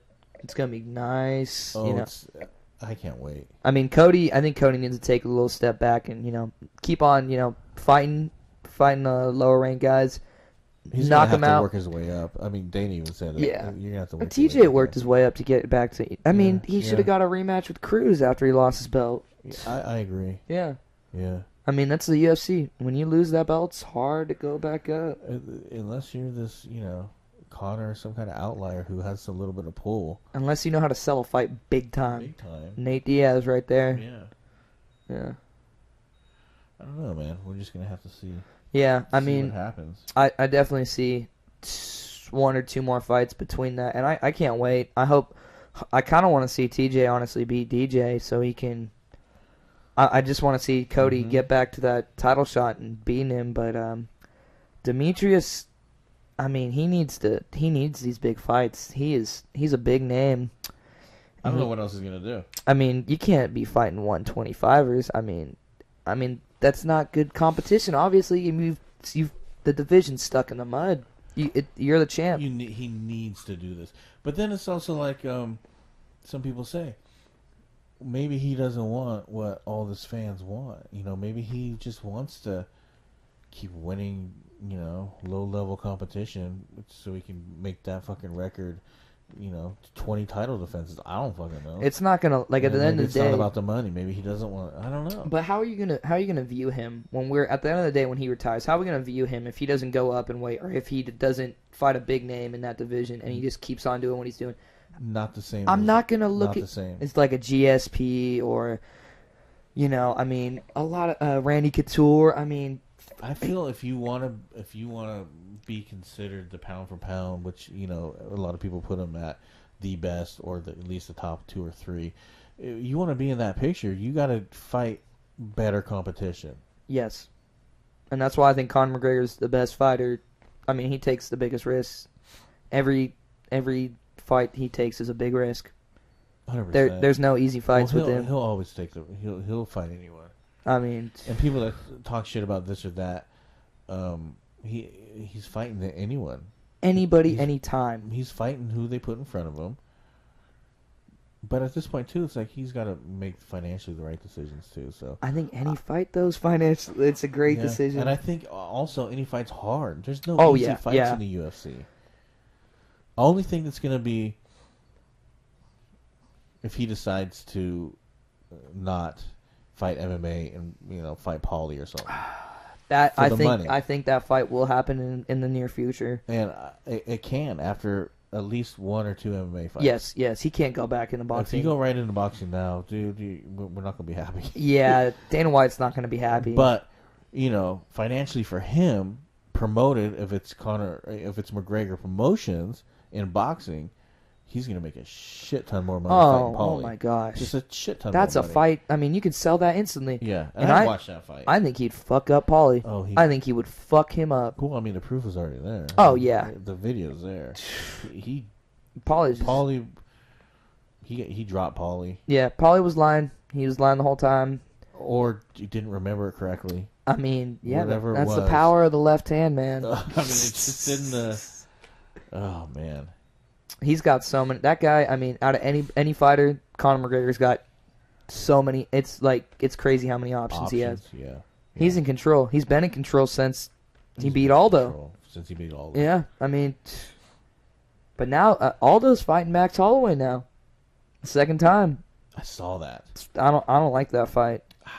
For me, Aldo, He's not that old, but in fight years he is. He's been fighting since he was 19. I think he's like 32 or something. Yeah, and his last 2 fights have been by TKO and knockout. Yeah, I mean, he defended that belt for 9 years. Oh yeah, he's one of the greats. He'll go down as one of the greats. Oh yeah, but I don't know, man. You can just hang it up too.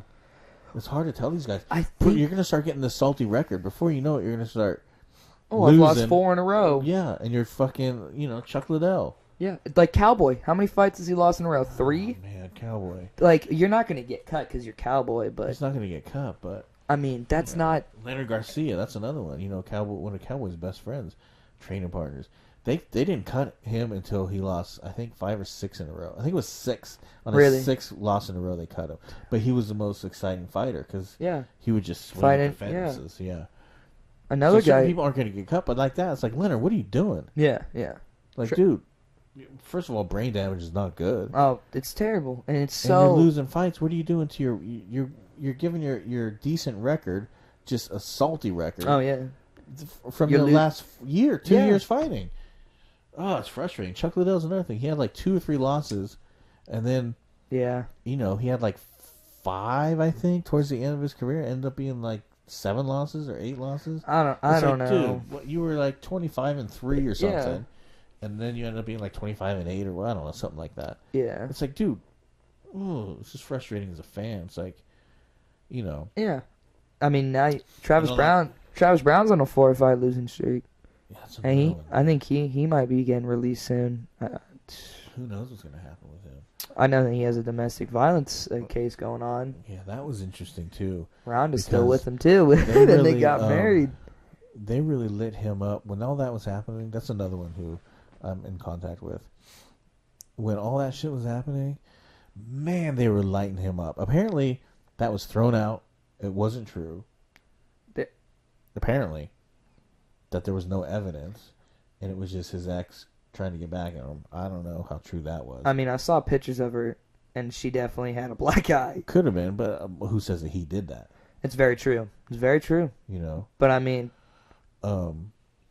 But they were lighting him up, man. They were just all the women, like these feminists were coming after him on his personal Facebook page. Real aggressive, and it's like, oh man, this is like your personal. This isn't like your Twitter or your Instagram. This is your personal Facebook with like your family. Yeah, your family. Everybody's seeing it. Yeah, it was really. I didn't like seeing it. Even if it was true or not, I was like, I don't get those people off your personal page. Yeah, this is your it's just different. It's tarnished his reputation, definitely. Oh, it definitely did. Oh man, I don't know. I mean, I talked to multiple people who follow the UFC, and they don't like him one bit just because of what they've heard about him. Yeah, well, I mean, I've never met him personally. I think I might have had a few DMs back and forth back in the day. That was the extent of it. Yeah. But I still didn't like seeing it. I was like, man, this is because he has kids from a prior marriage who were on his Facebook, like. And you know what I mean? Yeah. And it's like, that's. And they just get to go on and see these that. Pages are like there's a limited people. Some of them, they only have like 500 people, friends on that particular page of inner circle people. Yeah. And man, they're just attacking the shit out of them. Yeah, I don't know. I'm interested to see what's going to happen with him. I know he's, now he's training with freaking. Where's he at now? Oh, Edmund. What, is he? Yeah, he's with Ronda's coach. Back? You sure? That's why he's left. I think his last fight he left, and he was fighting was training with Ray Sefo in Vegas. Really? Yeah. Damn. And he still lost. Yeah. I think he did. That's not good. But he kind of looked good for a little bit there on his last fight, didn't he? Well, I'd have to go rewatch it. But I know he switched camps up. He fought a scrub. I'm pretty sure he fought a guy who was not ranked. Oh, Josh Barnett's training him too. Josh Barnett and... What is Josh Barnett doing? Because he was a top 10 heavyweight. Did he get pinched or something for steroids? I think he might have been on the juice. I think that's unfortunate. He's a goat. Yeah, he really. I mean, so much skill, knowledge. I mean, that guy's been fighting. One of the OGs of the heavyweight division. Yeah, right there. Youngest heavyweight champion, 20 years old. Was he 20? 20 when he won the belt, the first run. Damn. Just a little babyface assassin was his first. Yeah, he looked like a freaking Like a little boy. Yeah. Like a 6'3". Now he looks like boy. a fucking lumberjack. Yeah. Gonna take you out any second. Yeah, he looks like the kind of guy you don't want to run into in a bar. Oh yeah. Yeah. Andrei Arlovsky just fought his last. Yeah. In this free Free card. He won. Yeah, he won. Yeah. I'm not fucking going anywhere. You hear me over there? They thought I was going fucking not nowhere. Well, it's because Francis fucking lit him up and fucking knocked him out completely. Yeah. I mean, it looked like he was out. He looked good, though. He fucked that Junior, whatever the fuck his name was. The diaper. The diaper-wearing guy? Dude, he looked so funny. I don't know. That guy's last fight, they said he was like an up-and-coming prospect. This guy, they said that guy weighed 350 pounds and he lost hella weight. That's why he's got that chub. He looks like a big Hey, big shout baby. out to that. I mean, if you can go from 350 and go fight professionally in the UFC, you must be a fucking badass. Yeah. Apparently he hits hard, though. He knocked that last guy out. Yeah. I don't know. I mean, Andre's just got better boxing. He's just better. Crafty vet. But we'll see what they put in front of him. I mean, that's heavyweight. Another one. It's like, you're getting old, man. Let's just... That's what I was saying after the Ngannou fight. Yeah. I mean, he got it gets fucking... to a point. It's like, do you need to? I don't know. I think a lot of these guys financially they need to. Yeah. A lot of these guys probably don't have that nest egg like, you would think. With all the sponsors they don't get now, it's tough. That's another reason that people jump into Bellator. Yeah, I mean... We're going to pay you more with Viacom. Mm-hmm. They said, Viacom put like $200 million into like payroll. Oh, yeah. That's a lot of cash. It's going to help the fighters and more benefits, I'm pretty sure. Probably. Yeah. And all your sponsors, call them back up. Oh, yeah. Call them back up. You're back in the business with sponsors now. Roy Nelson, I mean, when his first fight back, all his sponsors right there. Right there. Had him. Yep, I heard he's getting sponsored by Sizzler or something. I heard that somewhere. Yeah. I think it could be I don't know. It's something. Sizzler. Come on in. Big country here. Big country here. All you can eat salad bar. Get on in it. Oh, I think that is the guy that I forgot he's on the heavyweight tournament. Oh, yeah, that's him. Yeah, yeah. Roy Nelson's in there. So you got Chael Sonnen, Rampage, King Mo, Ryan Bader, Roy Nelson, Matt Matrione, Fedor, and Frank Mir. That's a good tournament. I honestly, I'm gonna say right now, I'm gonna give it to Meat. I think Meat's gonna go for it. Matrione? Yeah. Oh yeah, he's a well experienced vet who's still in his prime. So fast for a heavyweight, he moves like a fucking. Yeah. His right hand's deadly. Right hand's deadly. I don't know. I'm gonna give it to Mitrione. I'm interested to see how they're gonna divide these fighters because you got these 4 guys who are going up in weight essentially, and you got 4 true heavyweights. I wonder if it's gonna be a big and a small. Each one gets a big, small. Or it's gonna be small, big, big. They originally. I'm interested too. I heard rumors that Rampage was fighting Chael, and he didn't like that because Rampage doesn't like to get humped all the fight. He's not about that. Yeah. Rampage wants to go throw fist. But you don't want to see him fight King Mo again. No, Probably I would like to see Rampage versus Roy. That would be a fucking great fight. Oh, I'd see that. Well, Rampage is a true heavyweight now. He's a big boy. He's a big boy. He don't want to cut weight no more. He's at the point in his career, and plus as you get older, it's harder to cut weight. He's having a good time too. He's drinking. He's eating. He's living. He's made his money. I mean, he's still a good fighter too. I've always been a big fan of Rampage. Oh yeah, I mean, that's one crazy son of a bitch right there. When he punched that fucking wall in the Ultimate Fighter. Yeah. Or not the wall, the door. You remember that? Yeah. Literally, that was a good season. Yeah, that was. He was going against who? I think it was Rashad. Yeah. Yeah. And that was a good season. Yeah. Those are good. I'm pretty sure Matrione and Roy came from that, and Schaub. Yeah, and Schaub and a lot of people. Damn, that was crazy. Yeah. But that heavyweight tournament. That heavyweight tournament is gonna be a big thing for Bellator. Sick. I'm pretty jacked on that. Yeah. Yeah, I don't know. There's a lot going on in the fight world, man. Yeah, 2018 is going to be a big year for the fight game. I think 2017 kind of took a little backseat to boxing just because Conor fought Floyd, and honestly, Canelo Alvarez and Triple G was a great fight. I thought boxing was going to die at the end of the year. And in that fight, I really thought Triple G was really going to turn it up, and he just I don't know what He happened. looked a on that little fight. bit aged and slow. I don't know what it was. It definitely was slow. Canelo. I picked Canelo. I thought he was gonna. He looks like a monster at when he. I think it's one. They fought at 160. Yeah, 162, something like that. But there's so much controversy with boxing, with how that went down and how. What was the judge's name? The chick? What's her name? Yeah. She got so much shade from everywhere. Oh yeah. And oh man, I don't know. I mean, And how'd you see that fight? I thought Triple G won, Mm-hmm. but not like convincingly. Oh yeah. Well, he was applying pressure 24/7. Canelo was always backing up. I don't know.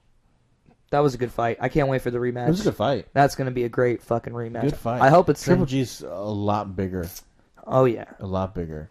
We'll see. I mean, But like at the press conference afterwards, when they were, I don't know, man. It just seems so shady how like Oscar was, basically like, yeah. I don't know. Like they were just avoiding the questions, or if they, oh shit, saying that. Being asked the questions, kind of basically like, not. I just wish they would cop up that something was dirty there. yeah. I mean, And then, that's one thing people say. Don't leave it in the hands of the judges. Never. yeah, but in boxing, it's just another story, man. It's very true. I mean, And isn't that the same chick that got? I wouldn't say caught because nothing ever happens to these people. She did the same thing. In another fight. With Pacquiao. I was hearing that. I think it's the same chick. I think it could have been was it the Jeff Horn fight? Might have been. It was the fight maybe might have that Pacquiao just fought, and he kind of. I watched that fight with a bunch of people. Everybody, oh, Pacquiao's winning, and I was the only guy saying Jeff Horn won, and Jeff Horn won. You know why? I mean, the pressure. Yeah. I mean, pressure is the biggest thing. The control. I mean, Pacquiao did not look like Pacquiao in there. I didn't see his last fight. Oh, it was on ESPN. It was free too. Man. He's taken an interesting fall, in my opinion. I don't think he's going to be boxing that much longer. Oh, he probably shouldn't. I think he should just run for president in the Philippines. He might as well. Yeah. Maybe he needs money. Maybe he spends all that money. I don't know what his bankroll. I know that his people roll deep. When I was working at Ridgeline, we had a meeting. I was involved with the meeting. Doug and John Pauling. Shout out to John Pauling, who was one of our partners there. Had a meeting with Pacquiao. Uh-huh. And they basically, it was in a hotel from what I can remember the story. They bought out the whole floor of the hotel. Uh-huh. This is like in LA, I think, or Vegas. Yeah. Our guys flew there. Bought out the whole floor. They bring you up on one side. You go through different security levels on the same floor, like sections. Yeah. To finally get to Pacquiao's manager, who's like in like a conference room, like in a suite. And then you talk to him for a little bit, and then you can get to go into to talk to Pacquiao with the manager and agents and all this shit. Yeah. And he's there with, no joke, 20 fucking plus people just in that room surrounding him on his payroll. Damn. And then all the other security outside at the elevators, at each elevator going up to the floor, making sure you're not going to come in. Oh, no, we have this floor. Yeah. Oh, let me check. You on the list? No, go. Each elevator and then all these check spots in between to get to him. I don't know how many people total that is. That's a lot of damn people. It was a fucking process just to get in, just for a meeting, for like a half-hour meeting that they were having with him. Really? I'm like, what the fuck is this? Was that before he was running for president, or was that? This was a long time ago. This was 2000. I don't know when he was fucking running. I don't know when he 2012. was running for fucking president This of the is Philippines. 5-6 years ago.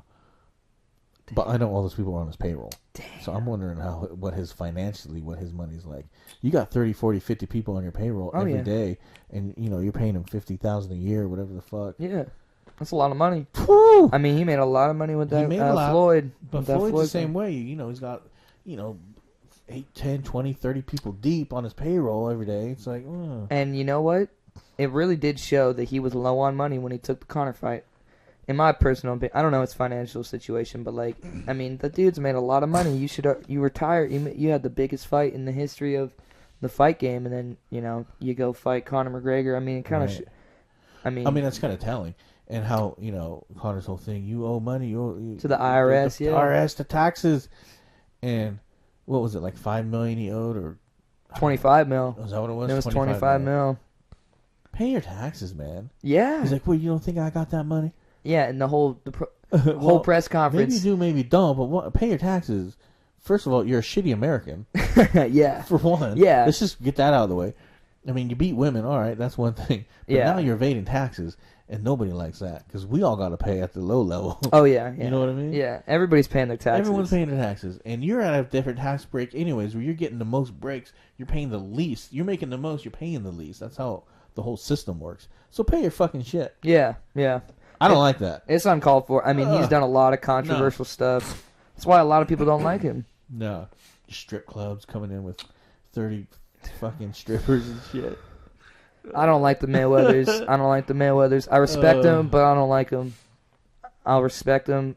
Oh, hell of a boxing family, but... Oh, yeah. God, Jesus. Yeah. Outside of the ring, man, get your shit together. Yeah, but let's see Floyd get in the octagon with Conor. I want to see that. Let's do it. He'll never do Oh, that. yeah, he'll never do it. Never. But he was saying it in the press conference. Yeah, he was. He's all talk, All talk. For one, the money isn't there. I mean, the UFC's the not consequences. gonna pay him the same. He will get knocked the fuck out. And the consequences, you're Brain going to make trauma. less money to get your ass whooped like you've never could imagine. It would be bad. Yeah, you couldn't imagine what Conor could do to you with limited with kicks, rules. With kicks. With anything. How does the boxer is not trained to take a kick. He doesn't know Yeah, don't even add grappling. Let's just add kicks. Yeah, kickboxing. Just add kick. Yeah, just make a kickboxing match. I mean, see how you do. Yeah, you take a kick to the gut, you're done. Ugh. Liver shot. Oh, Ugh. you're done. A leg kick. Oh my. One leg kick. You buckle at the knees. The stance. Snap like a Conor's twig. stance Your would little ass also. legs. Yeah, Conor's stance would have been a lot better too, and more practical for him. I mean, Floyd would just. I don't even think he would throw a kick. I think he would just straight try to. He probably doesn't know how to throw a kick. Not properly. He would have to train. He wouldn't even train probably. He would never take that fight. He's not. First of all, he's not James Toney. Yeah.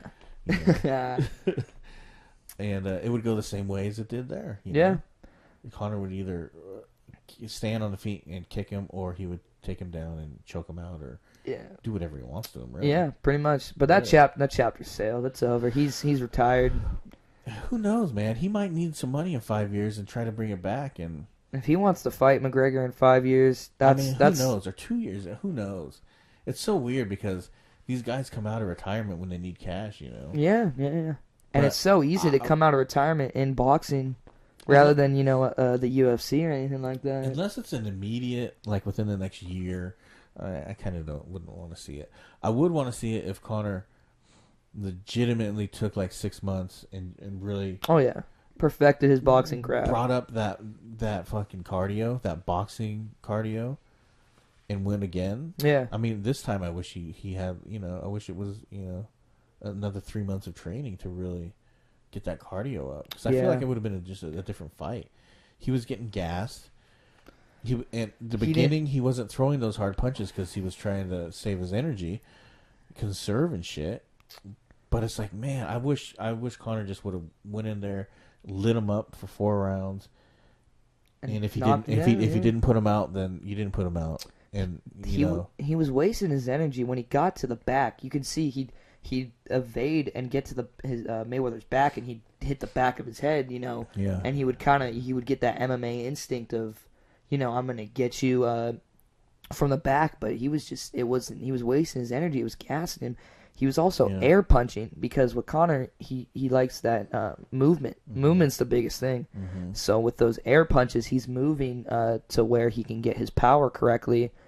And those air punches, I mean, he was not even hitting Floyd. He was just wasting energy with those. And, that's a good point. Yeah, he got gassed. there was no second wind really. He was getting gassed. Well, he would have.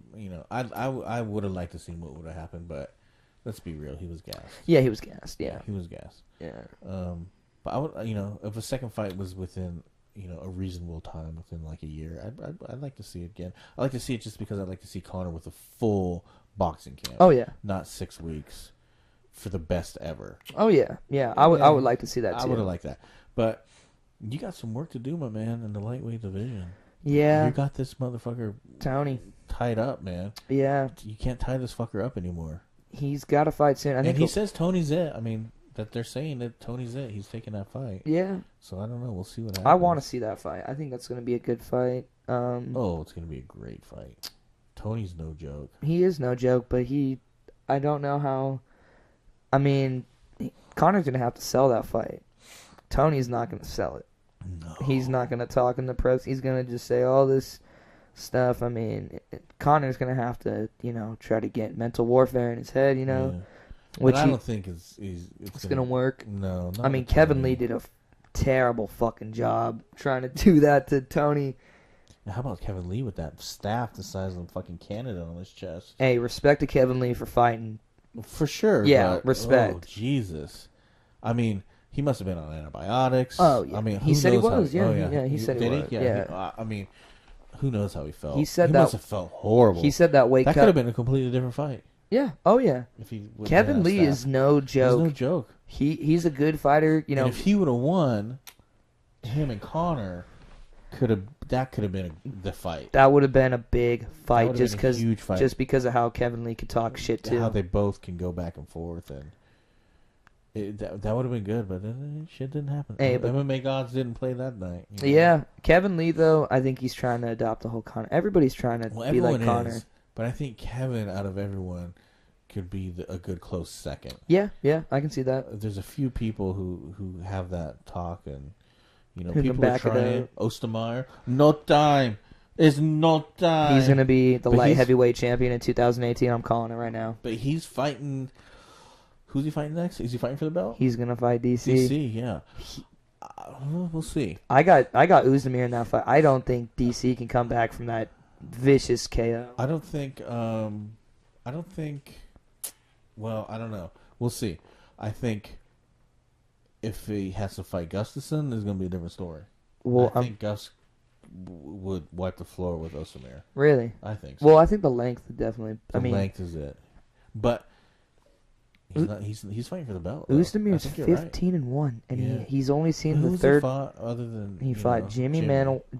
He fought Jimmy Manuwa. He fought a couple others. He's undefeated in the UFC. I think he's fought 3 times in the UFC. Not a whole lot, but he fought in Bellator too. I'm not completely on board, but I like watching him fight. I'd like to see him fight some more. I'll watch him fight anytime he fights. I think he would wreck DC, honestly, and I think Gustafsson would be a tough decision. I think that'd be a tough fight for Uzdemir, but I think trying. Gus is just hard for everyone because he's lengthy, except for John. Anyone not named John Jones, you're gonna have a hard time. Oh yeah, with Alexander, he's just lengthy and tall, and he's just getting better every time. Yeah, I think he could have put out Glover a lot quicker. Yeah, he took him 5 rounds, but Glover ate 3 straight uppercuts in a row. That's another one. Hey, Glover, let's hang it up, man. Oh, dude, he got knocked down in 13 seconds with Anthony Johnson. Yeah. His tooth got knocked out, you hear too. That Rumble one's coming back? I heard Rumble's coming back. In the heavyweight division, that's tough. I mean, if you really care about yourself and your body, I mean, stay at light heavyweight. Don't go up. One cut, man. He was fighting at 170 when he started with the UFC. He was skinny as fuck. Yeah. That guy Those weight cuts killed him, though. Oh yeah, he wasn't getting anywhere too. He was getting knocked out in welterweight. Yeah, he was not good. Oh man. They were saying, right after he was saying he was retiring, everybody's like, oh, he's gonna go play football for the Los Angeles Rams. Yeah. And then didn't he get into like a weed store? Yeah, or something? he got into the weed industry. I'm pretty sure. Yeah. I saw Josh Rosenthal's back. Yeah, the ref. Yeah, the ref that went out for weed. He went out for weed. He went to prison. Really? For weed. Somewhere in the Bay Area. He I think it was because they had machine guns there. It was something like he had man, that does grow, not sound good. He had like a grow room house. I don't know how it went. I'm pretty sure I heard but about he this. had machine guns and shit, and it was his operation, and they put him away for 2.5 years or something. Wow. Yeah, he was like in legit upstate. But he's back somewhere. I saw him on. I don't think it was. I don't know if it's UFC. probably a European card. He does European cards. But I saw him. I was like, oh man, good to see him back. They need to get rid of Mario Yamasaki ASAP. I don't like him one bit. Dana White doesn't like him. That guy's been The whole heart thing. He's been criticized for a while. Him and Mazzagatti. Steve Mazzagati's There's a been joke. A few that have been criticized. He's a joke. Years. I think you got to go Herb and Big John. Your go-tos. I'd like to get either one of them, possibly both of them, on here too. Which would be good. Those guys are some of the best. I think Big John takes it though. I think he's one of the greatest. Yeah. He wrote the book. Literally wrote the rule book. Really? Yeah, he was a big hand in writing all the rules. He's been there since the start of it. UFC 2. He was looking like a young buck when he was. Yeah. They wanted him to fight. Really? In UFC 2, I think, or one of them, UFC 3, 1, I don't know. One of them they wanted him to fight, and he ended up being. Has he ever fought a professional fight? I don't think so. Herb Dean has actually fought. I think Herb Dean has. Yeah. And when I saw it on a YouTube video, and I was like, shouldn't you be in your black suit, your referee unit? What's going on, man? I did not know you were training. What? That's funny. And then you got Dan Miragliotta. I like him too. Good. I love seeing him with the big boys. That's always. Whatever happened to that girl that was reffing for a while? Remember, she had blonde hair.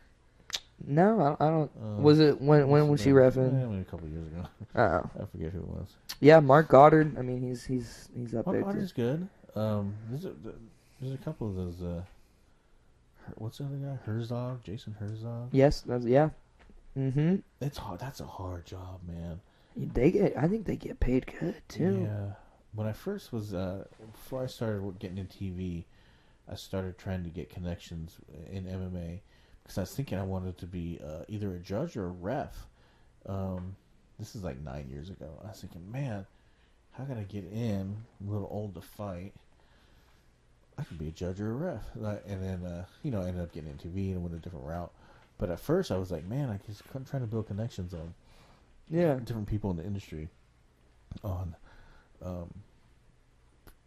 reffing or whatever. And so Big John, he's got this school. I ended up becoming, friends with Big John and Herb Dean. Yeah.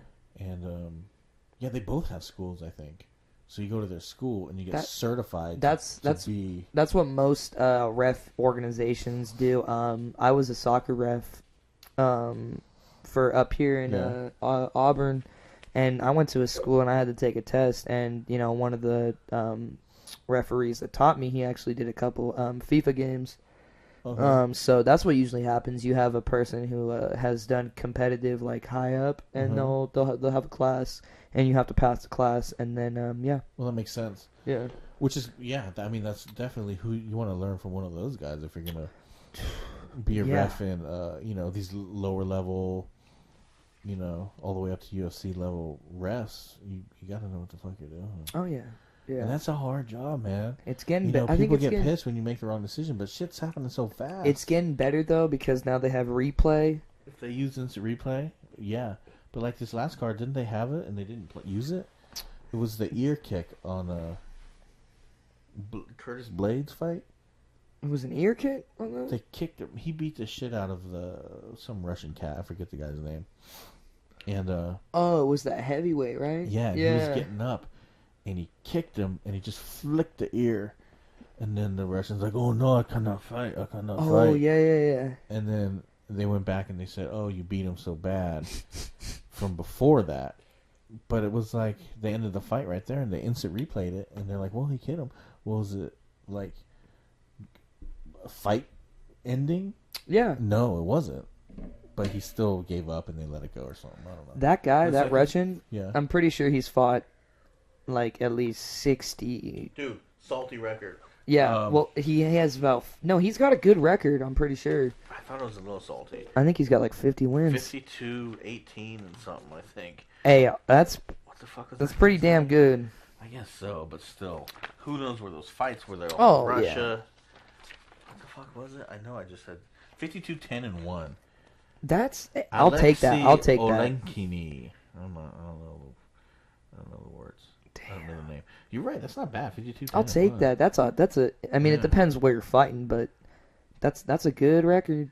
And it's weird. You're fighting Curtis Blades, 7-1 and 1 no contest. Yeah. It's always weird when they line up people who have like 5-0 and then 25-2. Yeah. It's like records don't even mean anything in the UFC when you have the style. It's all about styles and matchups. Yeah, it is. It really is. I mean, and you know what, and how that fighter's gonna like adjust. I mean, when you see fights on short notice, it's very interesting. I want to see Mike and Gastelum. That's gonna be that's an interesting fight. Yeah.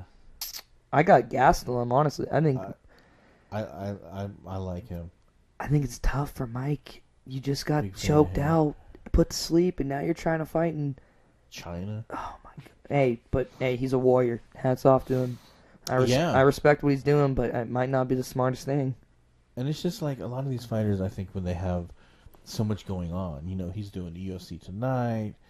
He's got his own podcast. Which is pretty popular. He does pretty well on that. Yeah. Yeah, it just seems like you got a lot going on. How much training are you doing? I don't know. You know, people say that. They were saying that he was knocking people out in his camp. Yeah, he was sparring and he was knocking people out. Well, that's hard to say. I think he just underestimated George a little bit too much. That could have been it. And George came in looking training for fucking days. Yeah. I mean, he looked like he was pregnant like a couple weeks before the fight. He looked fucking big. It looked like he had a fucking alien in his stomach. He's a big boy. The aliens took me. They put the alien child inside of my body. Yeah. I could. I'm not impressed by your alien performance. Yeah, but that fight's gonna be interesting. I'm interested to see. I mean, at least he saved the card. You know, props to him. Yeah, and like I said, I wasn't too jacked on that fight till he started walking out, and I was like, "Here we go." Yeah, here we go. It's been 4+ years, and it was good. It was good to see him back. I'm glad he's back. That was the only, main card pick I got in that fight. That was a hard, That was there's a lot of upsets. Yeah, I mean, the new thing now is you can go on DraftKings. You can put money on this. Yeah, I haven't done it. Have you done that? My buddy's doing it. Yeah. He does. I don't think he knows how to do it as much, but I mean, it definitely seems like you can make some good money. I thought about putting some money on Conor Mayweather when the odds were like negative or like plus 1,000. Yeah, plus 1,400. I was gonna put some money on Conor. Conor for winning within the first 4 rounds, which is what he would have done if he did. But I'm glad I didn't. Yeah. Looking back on it, but I was ready. At one point, I was like, I'm just gonna fucking do this. Yeah, I mean the odds were so fucking. I mean, but when you make the bet, it's the bet goes on until the day they touch the gloves. So whatever those odds are is what the odds. That's what you're putting in. It's not the odds like 6 months ago. Are you sure? I'm positive. Brendan Schaub was talking about it. Yeah, because I think he was a plus 400 at the end of the day, which isn't even. Yeah. I mean, which isn't that much. Yeah, I mean that's not worth it. I was telling my dad put money on Conor, but he didn't. I would have too, to be honest. I really thought he was going to go in with a little bit different game plan, not worry about the cardio, try to put him out, and kind of go out on a shield. Yeah. That's what I thought he was going to do. Yeah. Because he kept saying, I'm going to knock him out within 2 rounds or whatever it was. Yeah. Looked like it. So it did at first, but he just didn't he didn't click up that notch. I felt he could have. Yeah. That period, that 4, 5, 6 rounds where Floyd almost always takes to download the fighter that he's fighting is your opportunity to strike, to fucking turn up the notch to 11. This one's 10, switch it to 11. But the thing is, Conor had he didn't know what Floyd's all about. It took him a little bit. But he's the bigger man. Yeah. Mm-hmm. You will not take my power. It was weird too, seeing him punch with fuck. boxing gloves. It looked slower. Yeah. It looked like he couldn't maneuver his, like it was different. It was honestly, that was one of the greatest moments, seeing him get announced, him walking out with the 2 UFC belts to fight, the greatest boxer in our generation. Sure. It was it was a spectacle. It was good. It was a spectacle, but it was, I don't know, man. I was into it. I thought it was cool. I was glad they did it. Yeah. It was good for both sports. Boxing is ridiculous if they think that, why can't, I don't know, this whole, it's none of us. It's all them being hating on you on MMA. Mm-hmm. It's like, there's no reason to hate. Like, it's mad respect. Do you realize that boxing is one of the main parts of MMA? So all of the MMA fans like boxing. Like, majority of people like it, even if they don't follow it. They understand and they respect. The boxing of it. And all these old, boxing heads who are just shitting on MMA for no reason. Dude, they were laughing at Conor McGregor. Every one of my friends who was rooting against Conor McGregor was just laughing.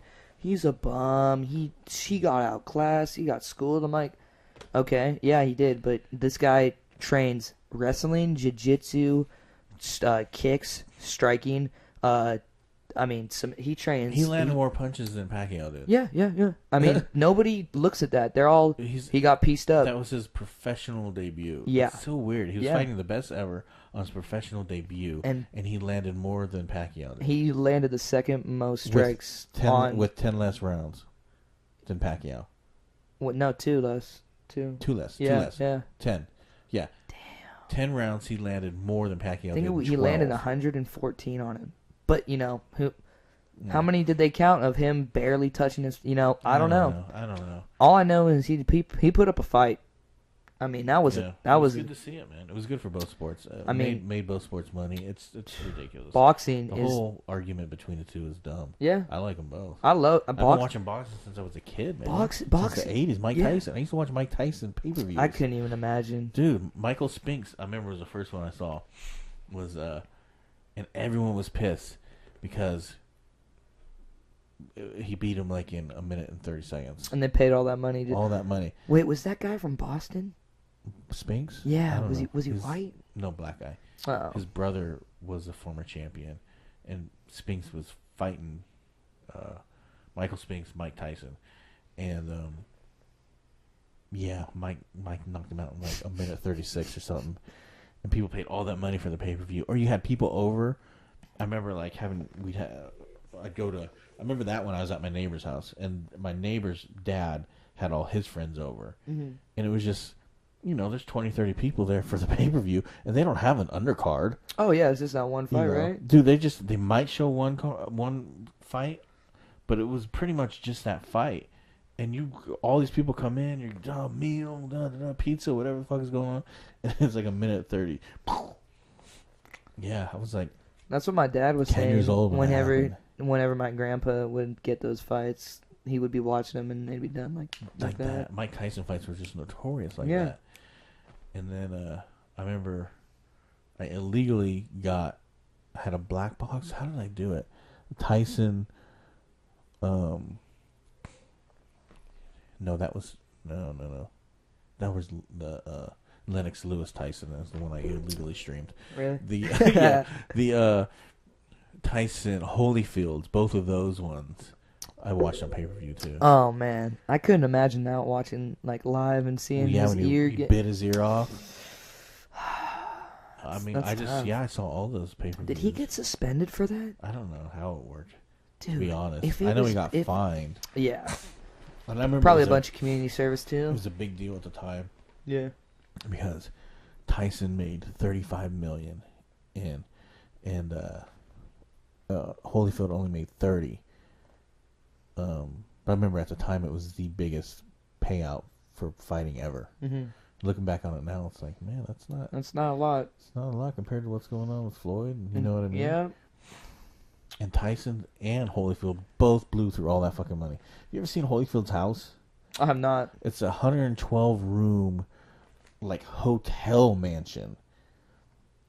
Where? It's like in Georgia or some shit. Oh man. And it's got these steps to go up to one level and then up to another level. Damn. And it's huge. I don't know what he paid. It was something like $30-40 million is what he paid for this thing. Dude. When he ended up going bankrupt, they foreclosed on it, and then the bank sold it. Weeds are coming out of the front. Yeah. It's fucking all gross looking. Damn. And it's on the market for, I think, $7 million.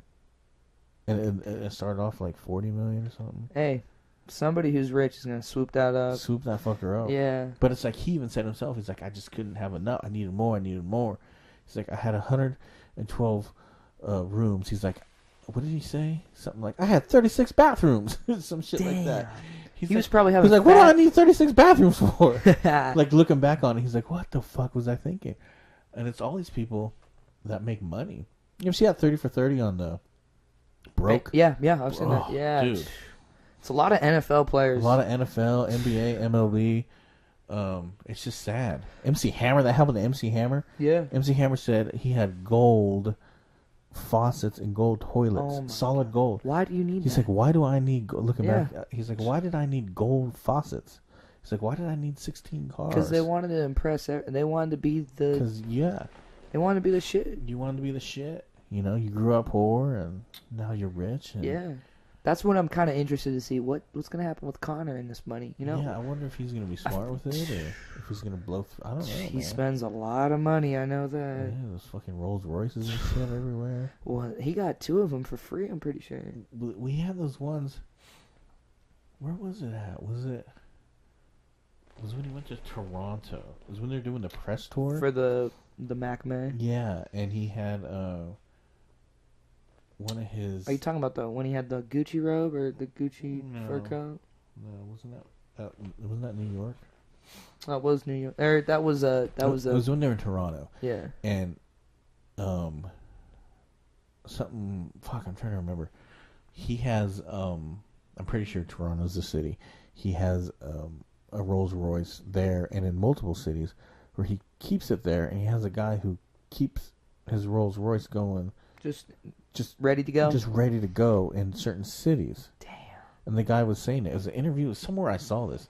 And I think they were interviewing the guy, the Rolls Royce watcher. Yeah. And he's like, I got to take it. I got to wash it and pull it out for Connor and do what I need to do for Connor when he needs it. And make sure it's ready when he comes to Toronto. Oh, yeah. It's like, so that guy's on your payroll. Oh, yeah. He's getting paid good bucks to do that. Paid to fucking, you might go to Toronto twice a year? What, you know?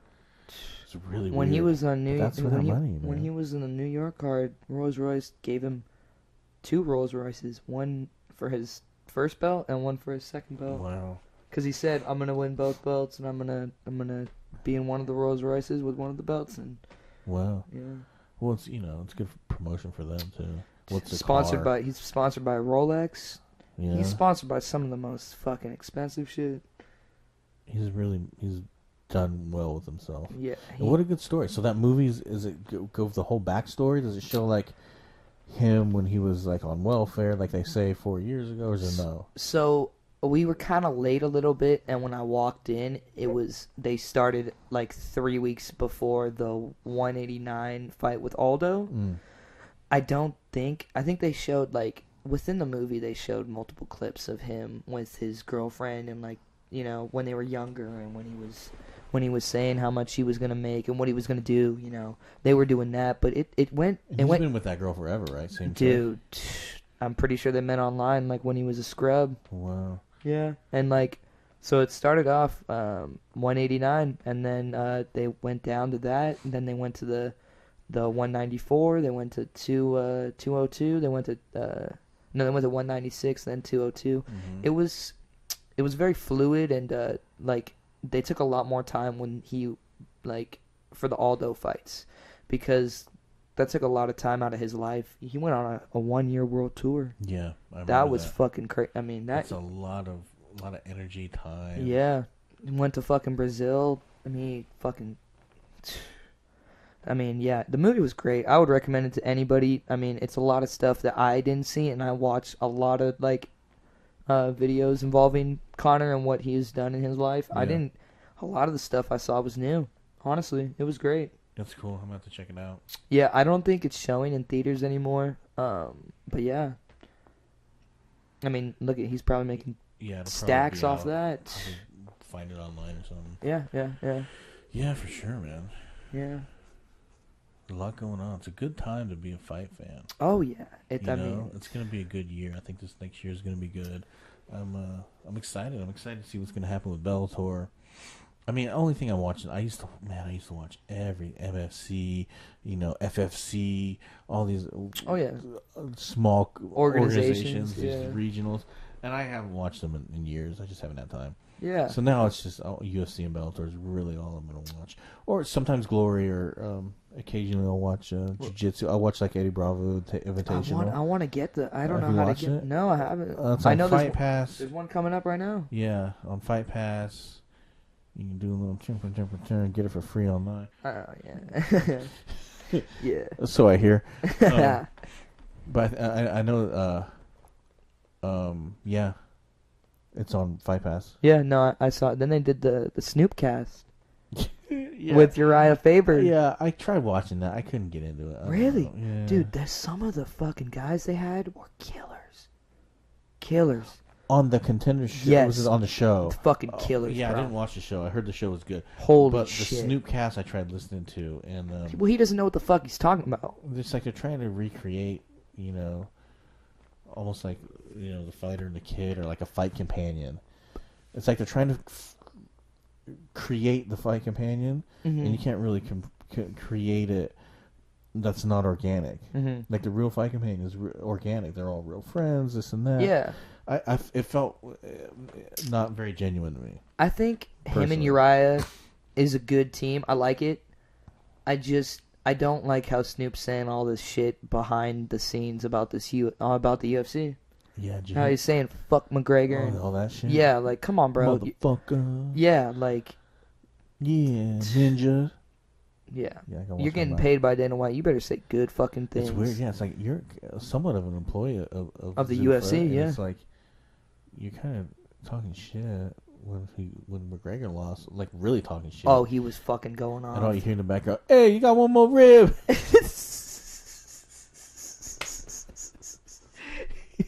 Fuck Conor McGregor. Yeah, motherfucker. Fuck him. Fuck him. While he's smoking a fucking fat blunt. We got another rib.